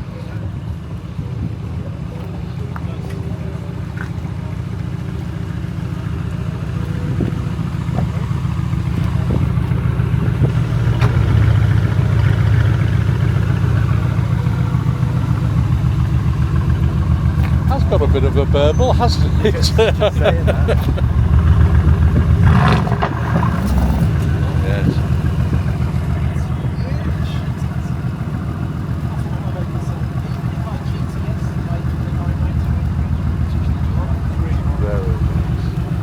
Anyway, let's go and have a look at this 959. What's the betting we don't actually get down there?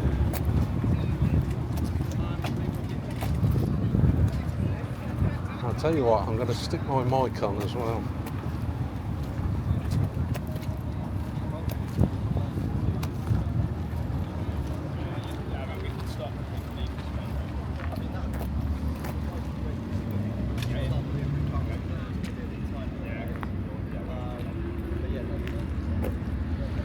Look at these.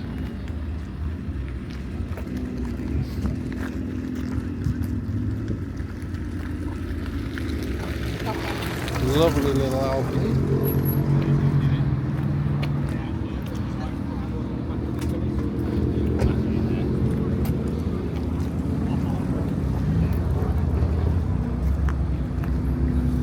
You can hear that AMG V8 revving up over there. Let's get our mic on.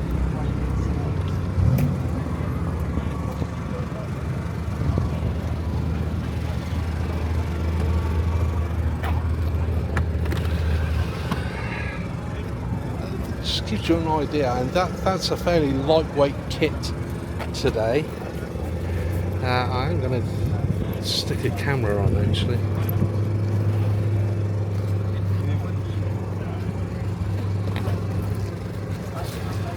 Let's get a mic on first.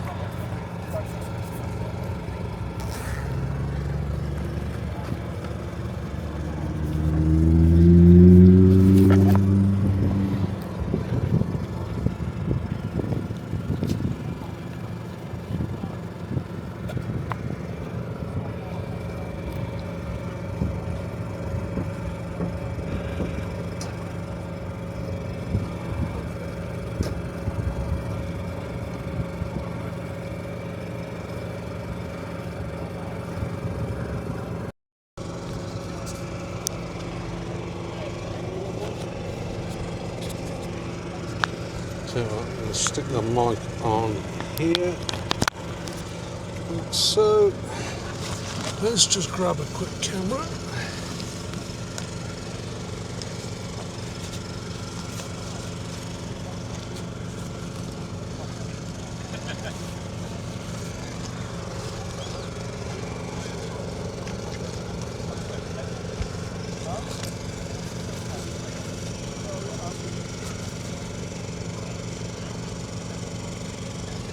Pop you down there a minute.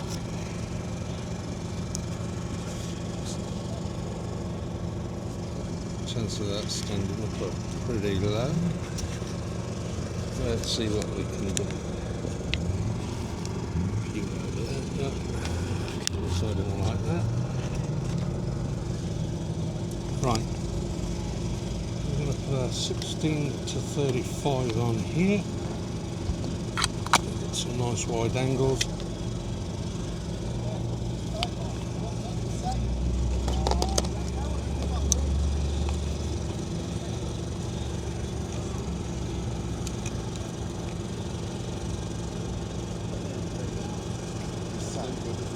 Good choice, beautiful car. Yeah, well, thank you very much. It's fairly new to me, this one. Is it? I've had it about a month. This. I've got a CLS as well, but the normal one. Yeah. And now I'm thinking, why didn't I go for the AMG? This is the second shooter brake I've and had. I've got the same interior as you. They're rare with light interior. Have you got the light steering wheel? Yeah, that is super cool. That is very, very rare. You know what? If I was to buy a CLS 63, that would be exactly this spec. And this is rare with light interior. They're all black interior. Yeah. Especially the later ones. Not that this is a later one, but yeah. Sound good, yeah. Do you want to hear? Yeah. I'll tell you what. Yeah. You hold that. Is it recorded? It is, yeah. What's your name? Andy. Andy, nice to meet you, Andy. We are Ben and Ben. There's an AMG GT up there that's just fired up, and I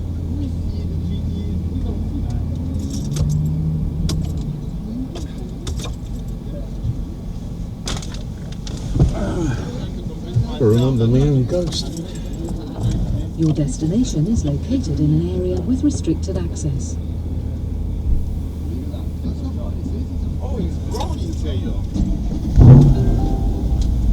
What sort of cabin is that?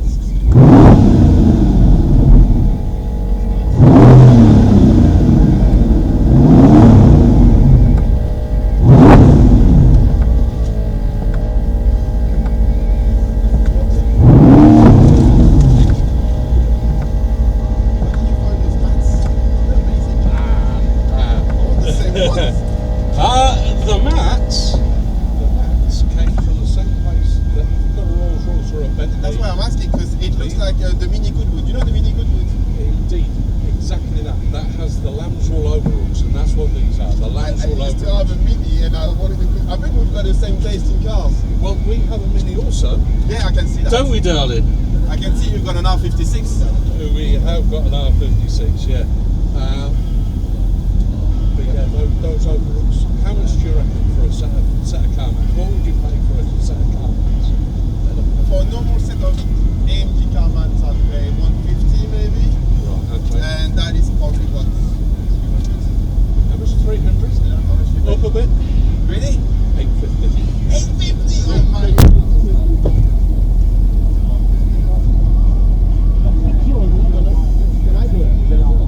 Look at the. Yeah, look at that.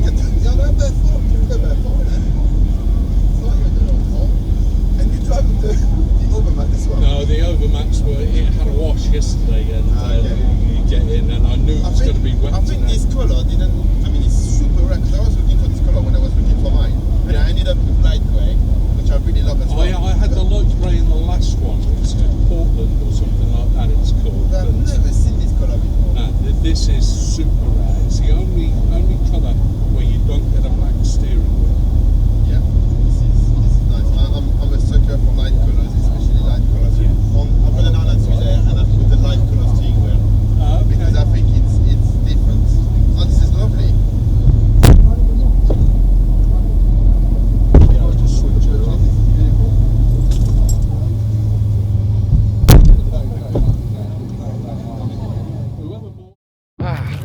159. Here it is.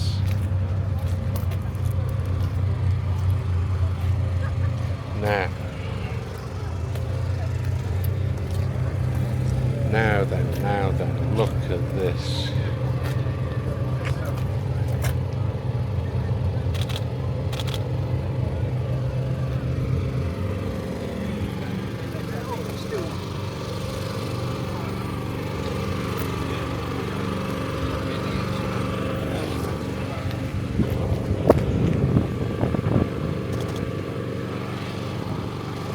Morning. Morning to you. It's a lovely noisy car you've got. Oh, you noticed, did you? Oh yeah. Is this one yours? No, I'm next to you. I've got the box there. Oh, of course, yes. And I was just saying for the camera there, for the money, you can't get more fun.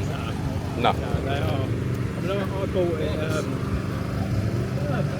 Must be 5 years ago. And I lent it to my mate. He needed to borrow a car for a couple of weeks. Oh yeah. When did you give it back then? 10 months later. Yeah, 10 months later. Yeah. I bought a car. Where is it? Well, I'm sure I had a Boxster at some point. Yeah. Did you enjoy that? Did you? Really enjoy it. Yeah. I've had a couple of Boxsters. I had an S, and that got written off, and then I got a black edition, the 9872, the black edition out, which had the same engine as they stuck in the Spider, so it was a little bit more poking it, 320 brake. You don't really need. Yeah. So I mean, I bought that as a sensible winter car. Sorry, I've got to get this on. Can you say that with a straight face? That was your sensible winter car. What was your alternative? A motorbike? 240Zs. Yeah. I've got a few 240Zs. Yeah. Okay. I don't want to use them in the winter. No, because they'll dissolve. Yeah. So I bought that instead. I bought that as a. No, you paid can't go. £5,000 for it, and I've just the day I bought it. The day after I bought it, I drove to Sheffield in it. I'm down in Essex. Okay. And I'm like, I bought the best car in the world. I've never had a nice car, so No. a decent car. So, but that's, and I keep saying to Matt about, shall I buy another car? And I'm like,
Got a very blacked out Audi, sporting a Quattro badge.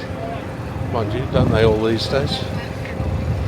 BMW convertible, a Maserati leaf blower. Look at this. He's had a right little collection there on the way, hasn't he? An XK. Again, a lot of car for your money there. Two-tone interior.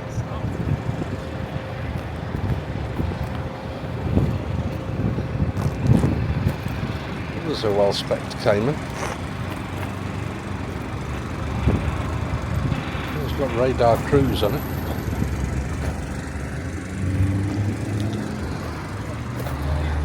Carrera GTS. Oh, what have we got over here? Little Lancia.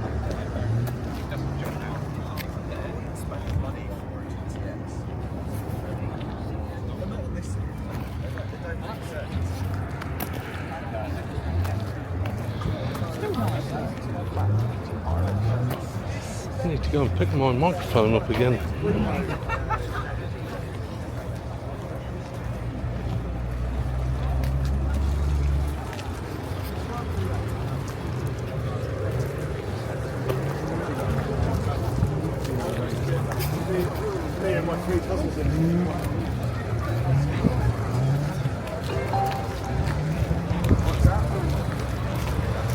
That's a lovely colour. Look at that in the sun.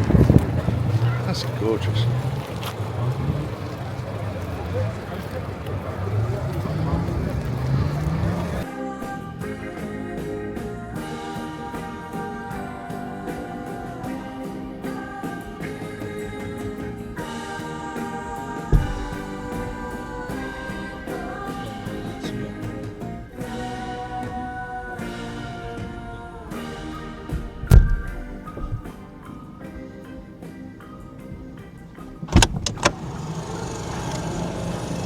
Yeah, there you go. One microphone.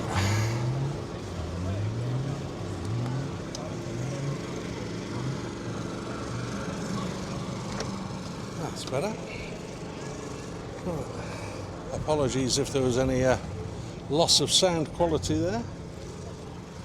Now, let's get serious here. That is absolutely fantastic. When it came up, I thought, I'll make the effort. Yeah, so I might not come, and then you put it up, I was like, nah, get a ticket.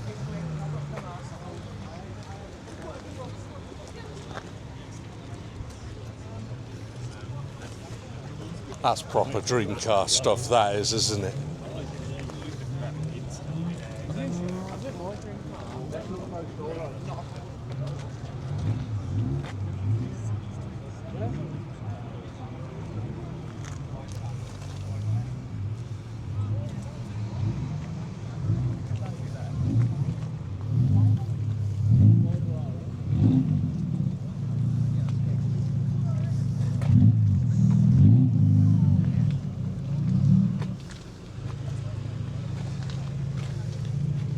Now that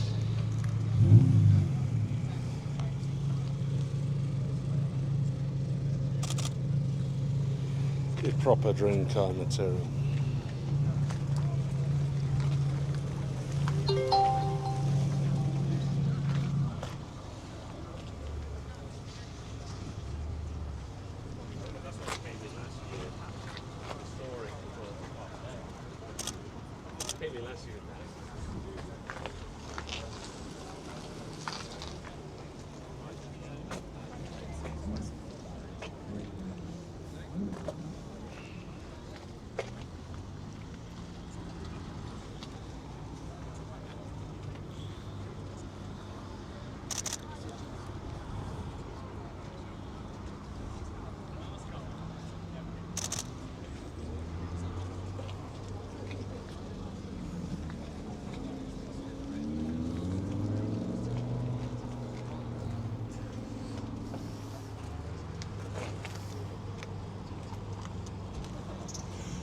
I'm just wondering at what angle the car has to be for you to read the Porsche on the top of the spoiler. You know, are they anticipating an accident? Are they?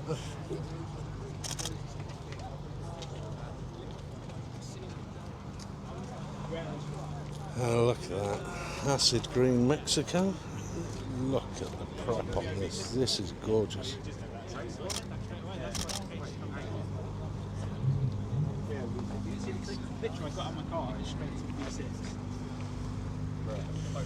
We're doing well for pearlescent yellow cars today. That's another fantastic colour.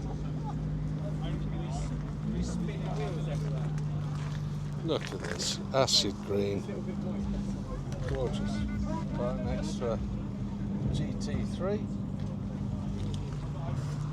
Very nice.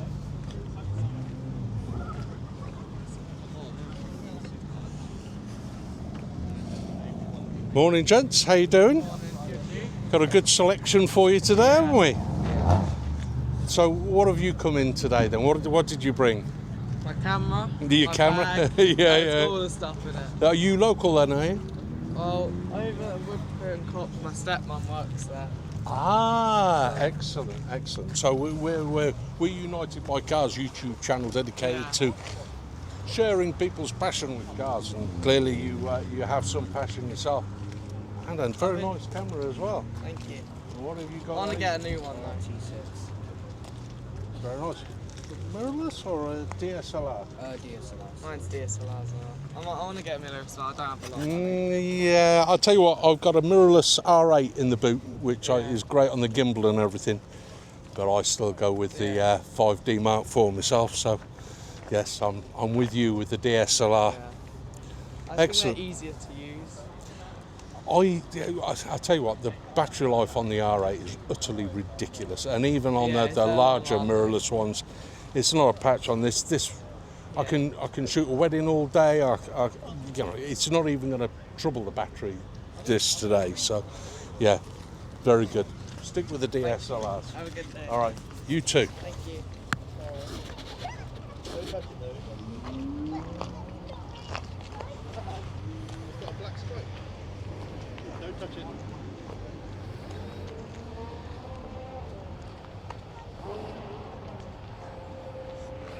GT4 RS.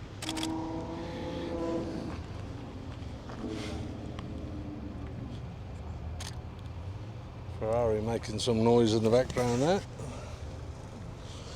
And yes, we never got to have a look at this Lancia, did we?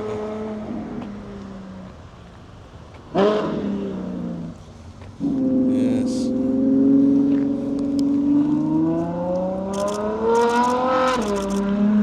Man with Ferrari, make noise. Yeah. Exactly. And this is just lovely. Look at this. What a delicate little thing. Absolutely gorgeous. Look.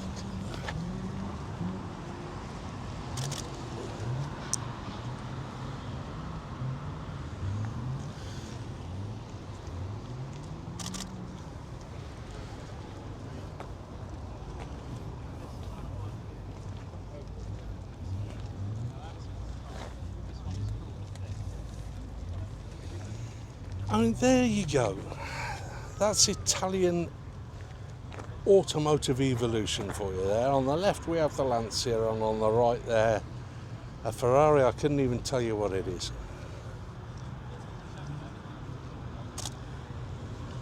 And yet somehow the Lancia steals the show every time. Look at these people wandering around, and they would rather look at the Lancia than the Ferrari. It's amazing, isn't it? The cost of that new versus the cost of that new, and you park them next to one another, and what do you want to look at? The little Lancia all day long. And who wouldn't? I mean, this is absolutely gorgeous. Oh, that is just spectacular.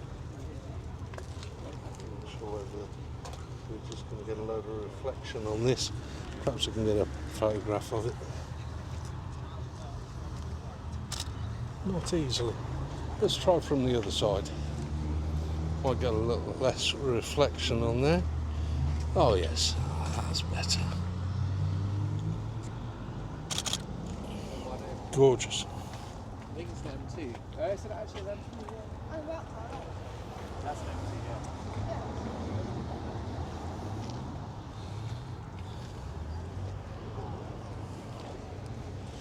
Let's take a wander up the back line here.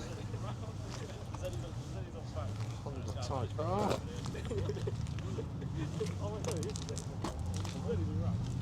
An enthusiast. Oh, what's this? A Bora? That's a Bora. Cayman GTS. Now. That 4 litre flat 6 lump in that. I've got to try me one of those. Oh, here we go. C63, yes. C63 with the old school naturally aspirated lump in it. What a car. What a car. Man after my own heart.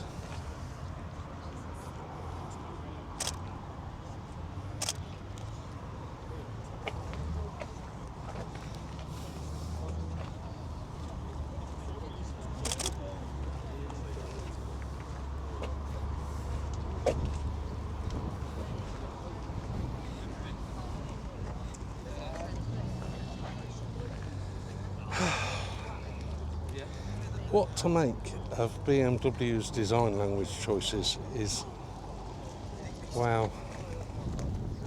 What happened? Where did they go wrong? This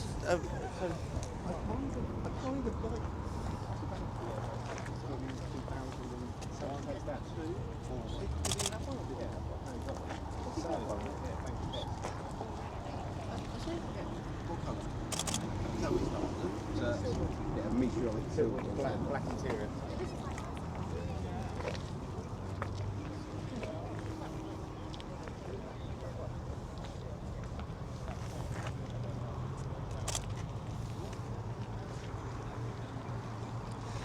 And somebody's brought the S-Class. Perhaps they were driven here in that, I don't know.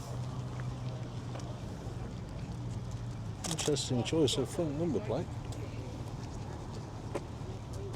Wonder whether he gets any problems with that. Or that's just a show plate.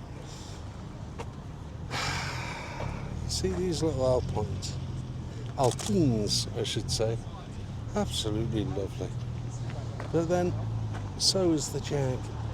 Just sport for choice, really. And still they come.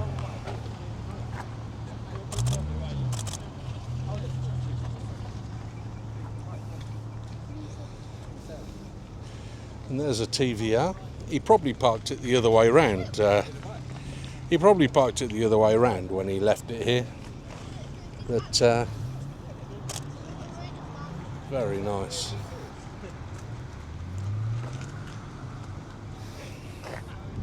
An awful lot of these have been left backwards in a hedge. And then from the sublime to the ridiculous, or perhaps it's the other way around. Because the Bentley here is definitely the sublime, I think. Certainly in terms of comfort and style. Yeah, I'm sure the bike's a holiday.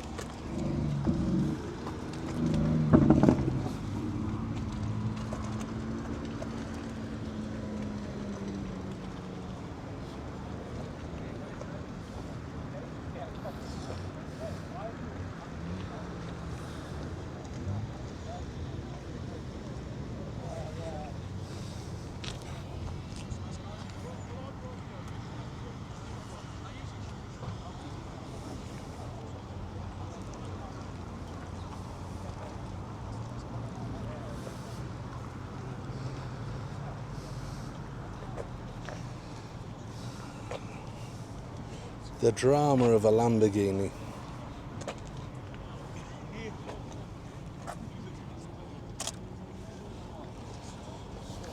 And again, look at the sun on that paint. I'm not sure I can do this justice. The sparkle in that paint is just out of this world. Very, very metallic.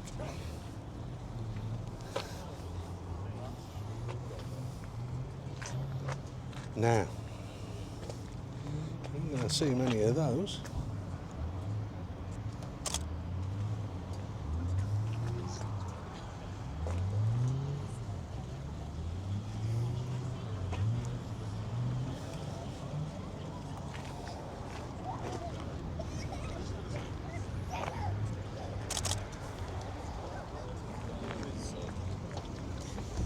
Little midget. Oh, a sweet little thing that is. Again, a great value for money sort of proposition, that.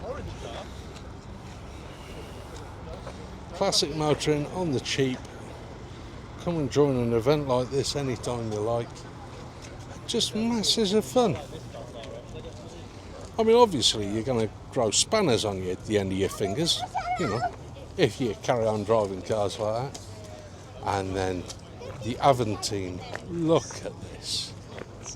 Nuts cars, there you go. The French can do nuts like you wouldn't believe.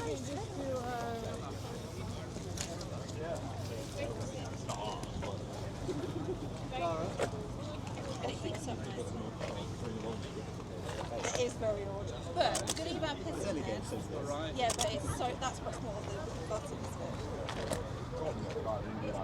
Oh, you've done it properly. Yeah, this is from their first livery. I still need to get the back thing, and the wheels are changing to steel wheels. Okay. But, oh, sorry. So it will, once it's done, I'm very, very excited. But the parts aren't impossible. It's taken 9 months to get it fixed because I couldn't find like a gasket. Yeah. It was terrible. It's just ridiculous, isn't it? This one I'm petrified of. It's the engine and the chassis are okay because they're basically espace. Yeah. The body works fiberglass, but it's the interior and the electrics. If anything goes on it. But, like mine's a suspension, 6 layers, no bushes, don't make them anymore. Why does it say mattress? Because that's who made it. This is the car. This is the car that broke Matra. Oh. So they've got a wonderful museum in a place called Ramblers in France. It's on the Loire Valley. I've not been then. It's worth that going. surprises me. That's worth going. Trust me, it really is. Noted. It's got lots. It's basically Matra's old factory turned into a museum. Yeah. And they've got buy this car. Every version. Oh, bless it. Seriously. Oh, we love you. You're weird and wonderful. And it's got every Espaces, Matra Ranchos. I would love this. It's just wonderful. That's so Sniff and Smith. Yeah. The rear screen in this, I don't think I've ever stood and looked through the window twice, a rear window, and here I am. There are 3 cars you don't want to have to make windscreens or glass for. Okay. That one there, that Cerberus, which I've also got one of, Oh no. and the rear of the Jensen Interceptor. Like They've all the curvature on them. So, do you want a coffee? I've got one in my car. I was trying to. That's awfully civilised, isn't it? Do you want a coffee? It somehow goes just. You want nuts? The French do nuts like you wouldn't believe. I'm going to get stickers for this that says no baguettes kept in the car. Because I think it needs something like that. Yeah. Indeed. Absolutely fantastic. When it pops in the sun. It does, yeah. The colours. This sun is just bringing out colours. It is, yeah. I don't know whether you can capture that, but the metal flake in this. Yeah. It's not. Unfortunately, it got dirty on the way here. So. How many miles? This has done less than 50. It looks clean. It is very clean. The guy I bought it from, he was a bit of a another one. But this was the nicer one. But he wanted to keep the other one because that was the one that. Colour or? Colour. It was a pale green with a green interior. This one, I think purple's the one. I love it. Purple with a cream interior. This is just gorgeous. Great, isn't it? Yeah. And so few of these about. They are just mad. It's brilliant, isn't it? And you're guaranteed to draw a crowd at an event like this, aren't you? Well, I just thought I'll give it. It's not the quickest car in the world. No. It's not but this is not about that, is it? No. You know, we're sharing our passion for cars. It makes me smile. The designer of this clearly had a passion, and the owners have clearly got passion for them. Just absolutely nuts. It's great. Where is it? It appears to have 2 seatbelt slots over there. Yeah. This one's the middle. I'll go through the middle. Right, so it comes all the way from over there. Yeah. Okay. Yeah. We'll be back, no doubt. Take care. Absolutely fantastic. Love it to bits. Thank you. Yeah, it's a wonderful thing. That's a little portable coffee machine you've got there as well, with coffee pods come on. and everything. You might as well. Well, yeah, you know, if you're going to turn up in that, you might as well have a coffee machine in the boot as well. Yeah. Fantastic. Love Thank it you. to bits. Take care. Nice to see you. You too. And he took mine to the paint shop to side pod still. And he said to me the next day, I can't believe how good your car sounds. It sounds so much better than mine. The old,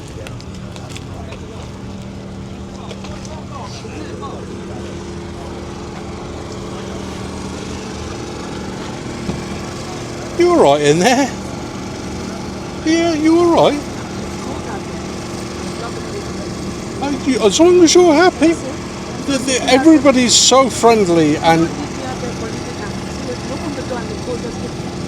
Oh, all right. I've left the keys in, so if you choose to join us...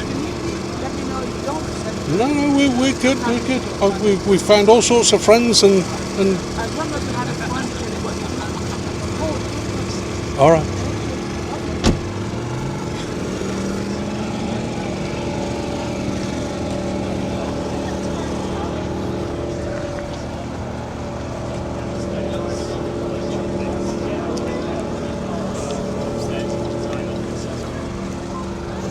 Let's work our way back up here. Let's go and have a look at Woodcut and Cops, who are generously sponsoring today's event.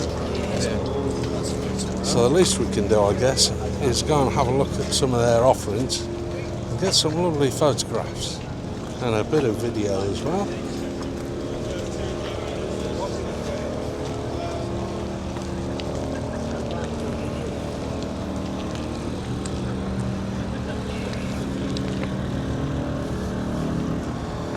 So it would appear that Woodcut and Cops are probably one of the few places you can still get Subarus. They seem to be doing a lot. Now there's a car that I'm not sure anybody actually asked for,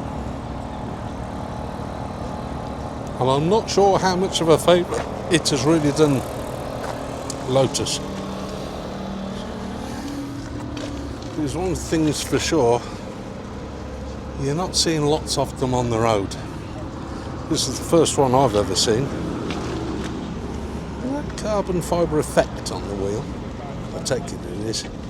Perhaps they're carbon fibre inserts. So what do we think? Answers down in the comments, and whilst you're there, a quick like and subscribe would go a long way. Oh, giddy aunt.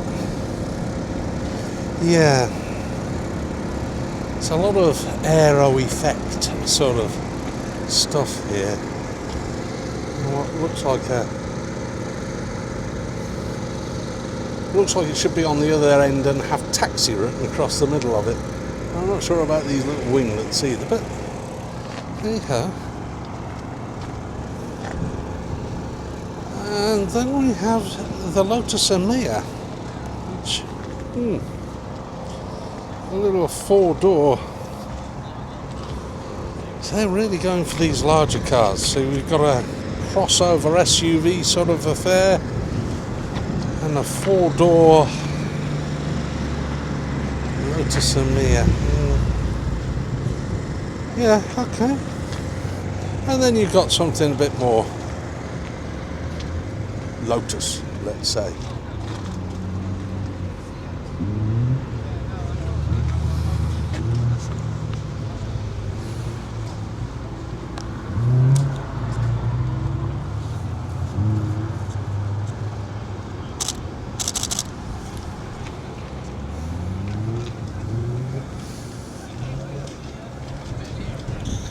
So that's the V6. I take it this is the 4-banger then, is it?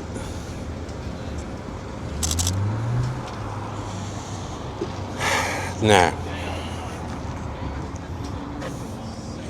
another car that nobody asked for, but on the other hand, I think probably gets a lot better reception. You know, in the flesh, that rear window has a very low line on the bottom of it. Somehow very Morgan in its proportions there.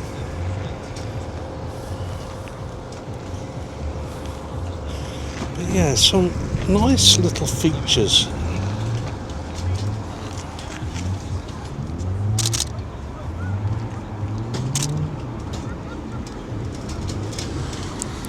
How you can see this?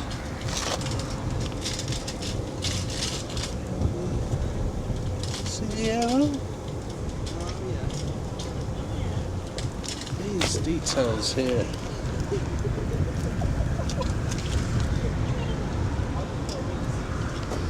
Absolutely fantastic.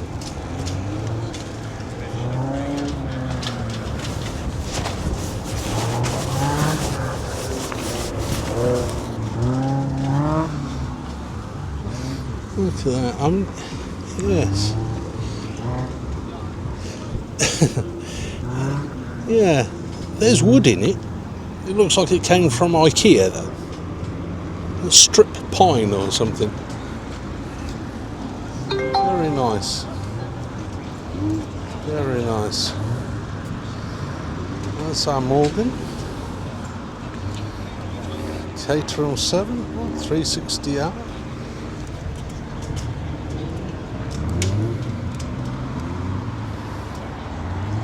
Fantastic detailing. They're tiny little clocks. It's kind of fully featured, but in miniature.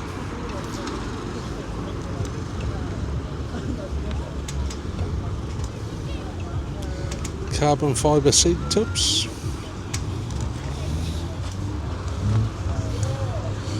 And if you fancy one fewer wheels, there's always this Morgan. And again, there are little details on this. Well done, mate. Absolutely super. I knew I could rely on you to do something today.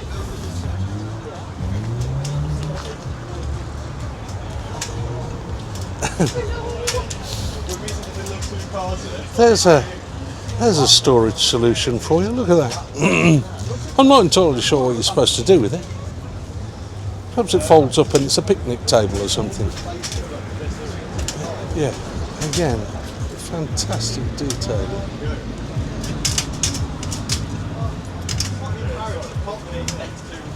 Really nice. Very, very nice. Desert camouflage. Need to get the light on there. Yeah, you go. The desert camouflage paint job. What a fantastic car.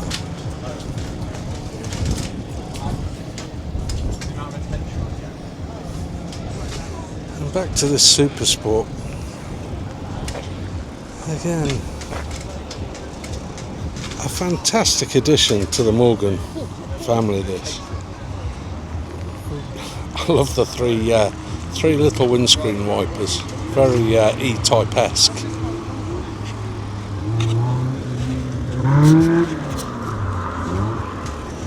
Somebody's having a hoon.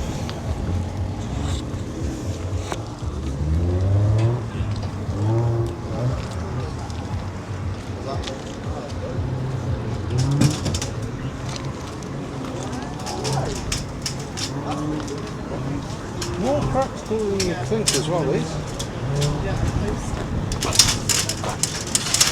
Very cool. So with every origin, they've got their own coaster. Quite practical. Yes, there's only 9.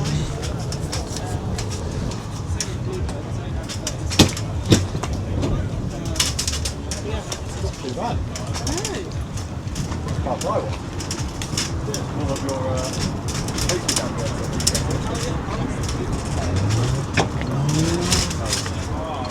My other job is the back of the floor, which one am I just to take back? This is the military badge, so it's hard to speaking of military, it's the most expensive part of the material. So that is the missile launch pad for Eurofighters. No way. What, the actual flicky off bit? Yeah. Or the actual... So that is the missile launch pad for Eurofighter. It's the most expensive part of the whole material. Really? Yeah. You say these are a limited edition? Yep. This. So this is an origin, and then we've got, same with the Bluebird, both origins, 9 of each. And they've made a couple of others to kind of commemorate iconic things. So you've got one that commemorates the Saturn V, you've got one that commemorates Star Wars, and it looks like the pod races.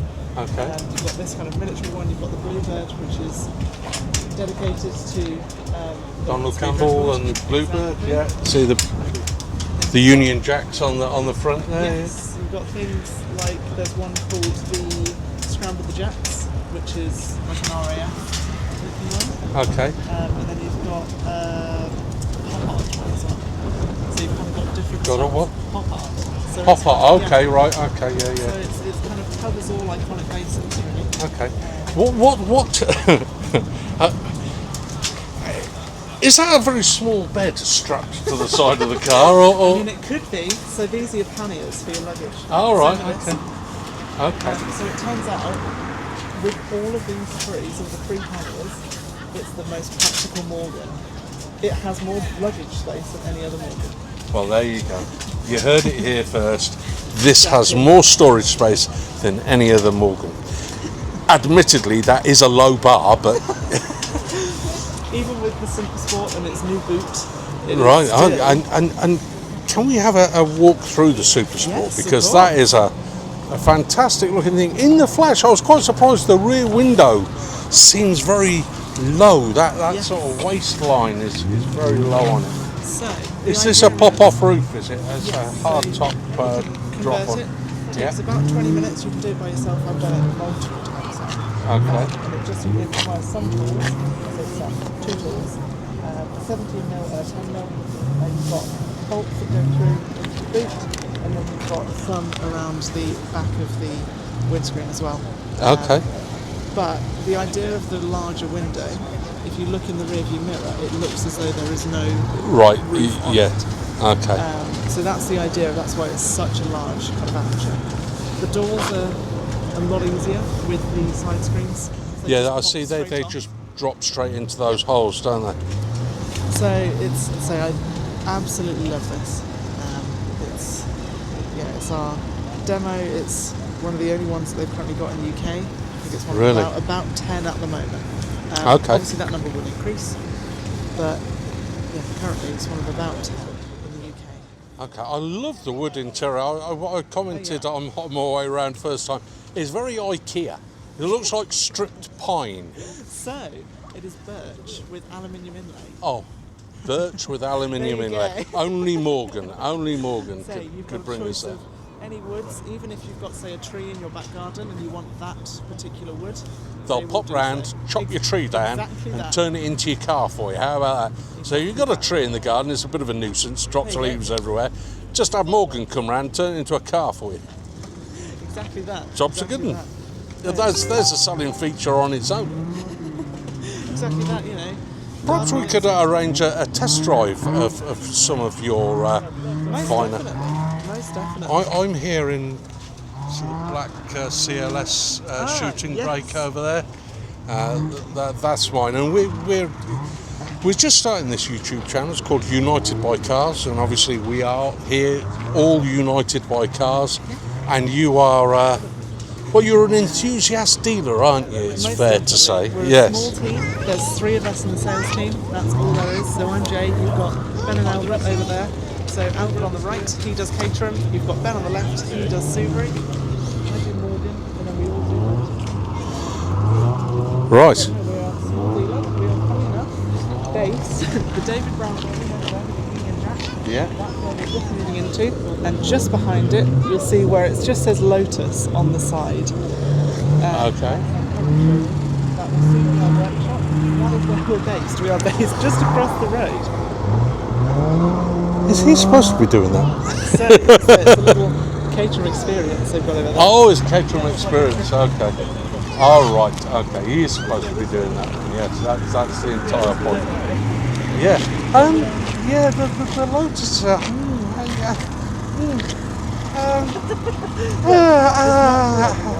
But you've got to think of it like Porsche. If they didn't make the KN, the brand wouldn't survive. Well, I'm absolutely with you there. Yes, the KN and the Boxster perhaps more than the KN, but without Boxster you don't get to KN. Without KN you don't keep the 911 and everything else. However, It is parking away from some tradition, I must admit. well, I'm not sure that Lotus didn't arrive a little late to that party. I'm afraid. You know, they're trying the same strategy, but will that strategy work 20 years on? Well, 25 in the case. So far it currently is. These are the first 2 of these cars. Are the first ones I've ever seen. Really? Yes. Which So tells me that they're not quite as ubiquitous as the old KN was. Almost as soon. So we were on sale for about a year. Okay. The Electra, year after that, so about 2022, 2023. Which one's which? The Electra is the big one. The Emea is the saloon. Are they both electric? Yeah, fully electric. You've got starting power-wise, start at 600. Then you've got the R, which the Maya is today. That one's a 900, so that's a 900. Yeah. They're quick, so you've got the Electra, which I believe is currently the fastest accelerating SUV in the world in its 900 format in 2.9 seconds. Not so much emotion, I will admit. Yeah. They serve The a problem purpose. with that is that you do it once and go, yeah, please don't do that again. As a driver, it's great. Passenger, yeah, and even as a driver, I mean, mean, you know, it's not necessarily about how fast you get, and look at the range of cars. I mean, yeah, the guy who buys that isn't buying it because it's the fastest three-wheeled vehicle. You know, and it's about the enjoyment, the fun, how it makes you feel, and I'm just. Yes. Not so much electric purchases. Yes. That's kind of where we're at. Don't buy No, you don't. buy them with your heart. And I can't remember what I was watching just yesterday, but it's the halo car effect. You know, the reason BMW sell, 318s and people buy those isn't because they were desperately keen for a 3-box 1.8, saloon car. It's because that M3 is the best thing since sliced bread, and they're looking for a little piece of that without having the insurance, the fuel bills. Yeah, the fuel bills, and the pain that goes with it, but still capturing that essence. And if you only make the electric one, you've only got the electric one. I'm not sure this strategy is going to work for them.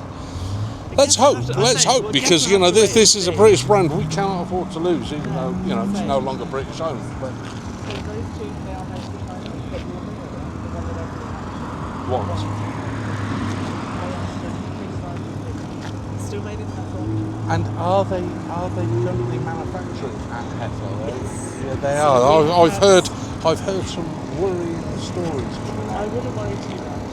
No. It happens every so often. Refreshes over the past 15 years that we've been running, some of the team have talked about. But again, it's happened before, and the brand is still there. Okay. Well, let's hope that they are all good and that the things. Still British made, still being made. We've had a delivery of some new cars just the other day. So they are still being made. You don't need to worry. Okay. Not just yet. Exclusive. You heard it here first. Lotus aren't in trouble. Okay. I wouldn't worry about it. Well, no more trouble than they usually are, Exactly. anyway. Nothing out of the ordinary. No, nothing at all. I mean, lots of trouble, usually serious.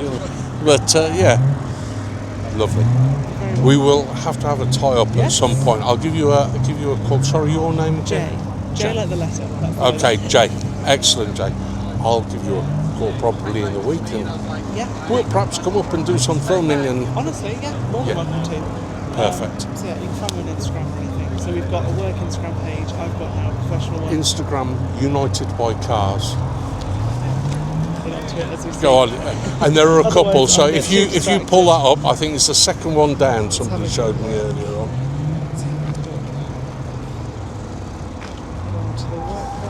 And this is Woodcut and Cops. And if you're in the market for a fun car, come and see Woodcut and Cops at Silverstone.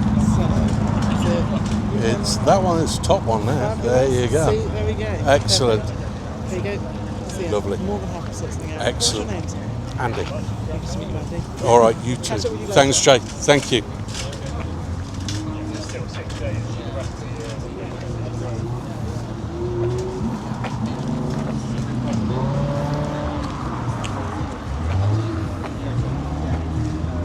Well, we've got you on file. You've got it on file, yeah. I'll drop you an email and yes.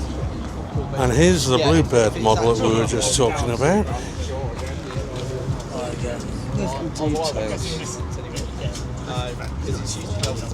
Details that make all the difference. Oh, yeah.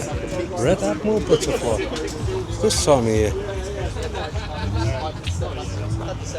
This is the fabled switch.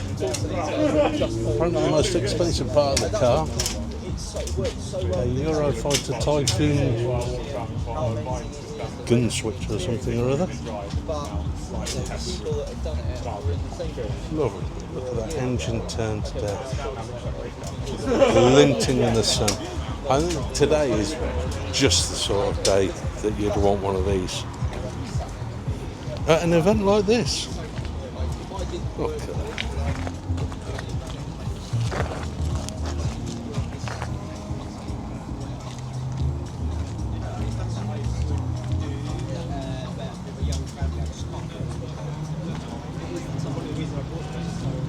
Look at that.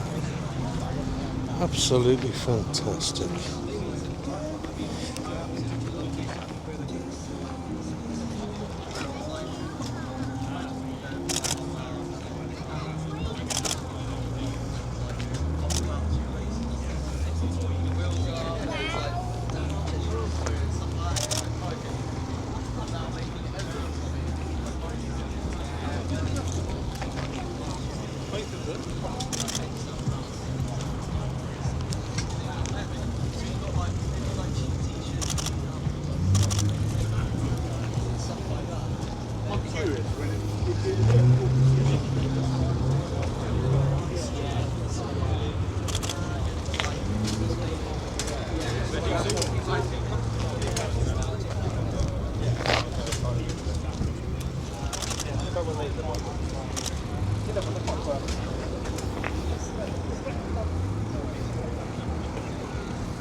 Yeah, I think we're all struggling a little with these Chinese made low tie.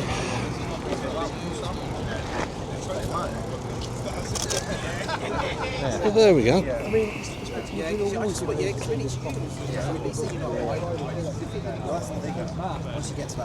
Some used models on show here. I love the interior in this.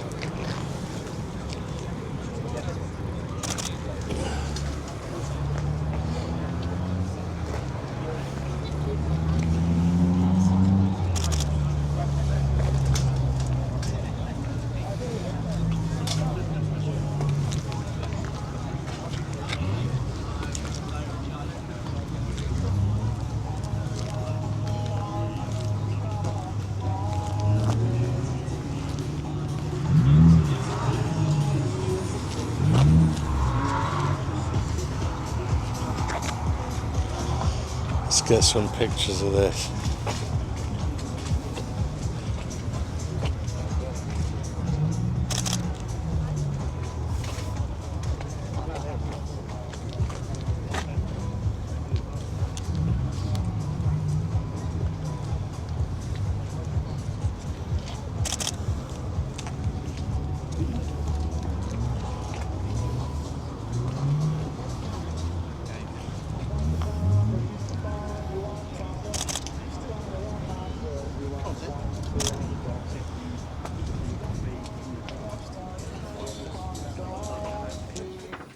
So there we have it, ladies and gentlemen, the first ever episode of the Sunday Driver from United by Cars, and I hope you've enjoyed it. There is a lot of it, right?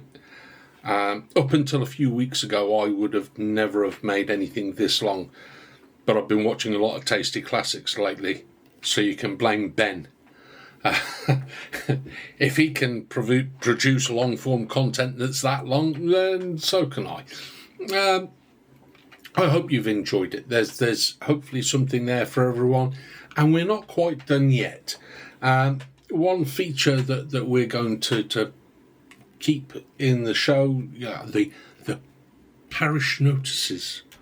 And the parish notices for us as a community is obviously what's on this week. And I'll give you a quick rundown of what is on this week. Now, I'm aware, right, we're in the run-up to Christmas here, less than 2 weeks away, which is scary. But yeah, let's have a look then. So we have week commencing 15th to 22nd of December. Ace Cafe on Monday 15th. Ace Cafe London, French Classic and Performance car meet.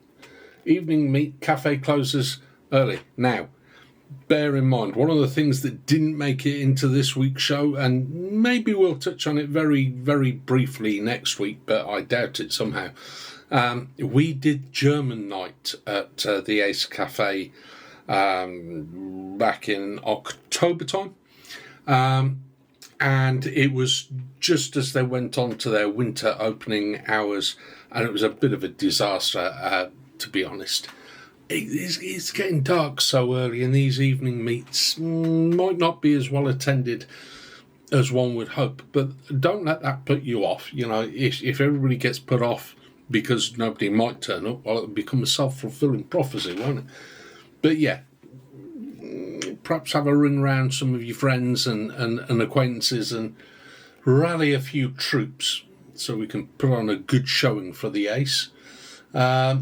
Modified Mondays, the Piston Club at the Stag, Stratford-on-Avon. Weekly winter meet. That's 5 till 9. Again, check all of these out. Links in the description below. British Motor Museum. Now they've got this is British Motor Museum Gaydon. They have a number of things going on. Mini Motorist Mondays, December, which is our family's children activity day. Who knew? They also do festive lunches in the Sky Suite. I'm sure they're delicious. And gearing up for Christmas, whatever that involves. Play on words. Gearing, you see? See what they did there? Very good, yes. Tuesday, Ace Cafe London. Same provisos apply. Ace Cafe, VW air-cooled night. Again, evening meet during the winter. I don't know, maybe it's very well attended. Perhaps you'd like to leave a note in the comments below, or send me a link or some photographs or something. And charity very close to our hearts here, Mission Motorsport. We've got some content coming from a recent Mission Motorsport event which we attended last week. I'm not going to give too much away. I might pop a photograph up, right? But we did go a little sideways. That, I think, is going to be your Christmas treat. The CLS going sideways. I've perhaps given the game away now, haven't I? But anyway, so where were we? Yeah, Mission Motorsport, Veterans at Heritage. So festive fuel up, and that's at Bicester Heritage and the Haggerty Clubhouse, and that's 3 till 6 on Tuesday, 16th of December. So please, if you can at all, and seeing as I've spent my Sunday putting this content out, perhaps I will have a Tuesday. I'll have my Sunday on a Tuesday. Maybe I'll go to that. Anyhow, where were we? Wednesday, Ace Cafe, London. British Sports and Performance Car Night. Same provisos apply. Thursday, Ace Cafe, EV Owners Night.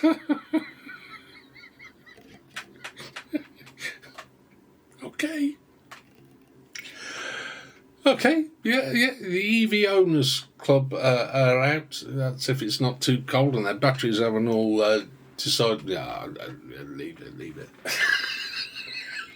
Anyhow, yeah, where were we? Oh yeah, EV Owners Club. That's Owners Night, and that's on Thursday, 18th, Ace Cafe. Nothing listed for Friday, but Saturday, 20th of December, we've got Ace Cafe Golf GTR UK Club meet at 11 o'clock. That will be well attended, I'm pretty sure. Ace Cafe London A10 meet, that's at 6 o'clock. Now, bear in mind, they aren't open much past that, so check that out. Brooklands Museum, Concord Champagne Experience, listed in their calendar. Well, you go. Failing all else, you can just go and get sloshed at Brooklands. I mean, it's kind of vaguely automotive related, isn't it? It's an excuse to get sloshed. Let's see, where are we? Where have we got to? Oh, yeah, the Champagne Experience. Sunday, 21st of December. Special Sundays, Ace Cafe London, Bike Day, and that's at 9 o'clock in the morning. Well attended, no doubt. Ace Cafe London, Outcast Cruisers Car Meet at 1800, 6 o'clock in the evening. Again, they close early, so check that out. And Monday, 22nd of December, Modified Monday, is the Piston Club at the Stag Weekly Winter Meet, 5 o'clock till 9 o'clock. British Motor Museum, Gaydon Winter Access Day. Silverstone Lap of Lights runs 12th of December to the 3rd of January. This is their winter. If you buy an F1 ticket, you'll never hear the end of them trying to flog you tickets to Santa's sleigh or something. But listen, it's supporting the great work of Silverstone. So, yeah, why not? Take the kids, give them a treat. And as ever, Caffeine in the Machine, always highly recommended. I mean, basically, that is one permanent car meet. We did the Hut a few weeks ago. Again, content coming next week. Very,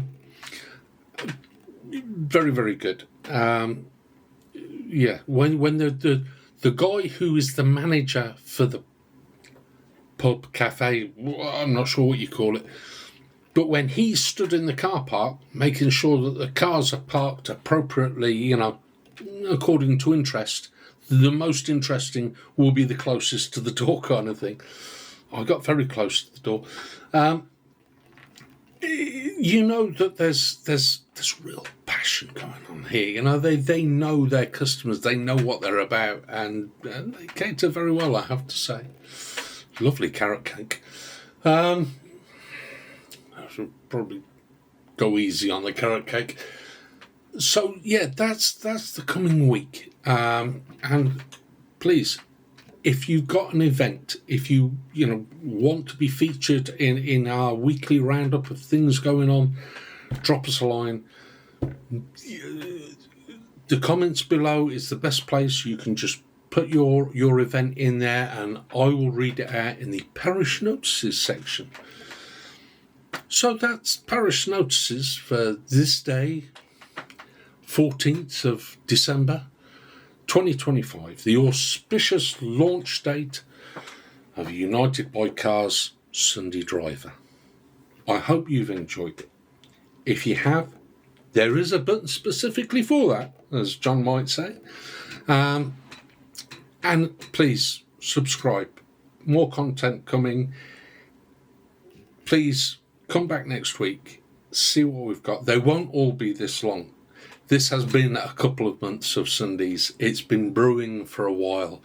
And we just had to get some stuff out there, and there it is. But yeah, there'll be shorter episodes moving forward. But yeah, next week will be a good one. So I look forward to seeing you there. I'm Andy. Thank you very much for watching.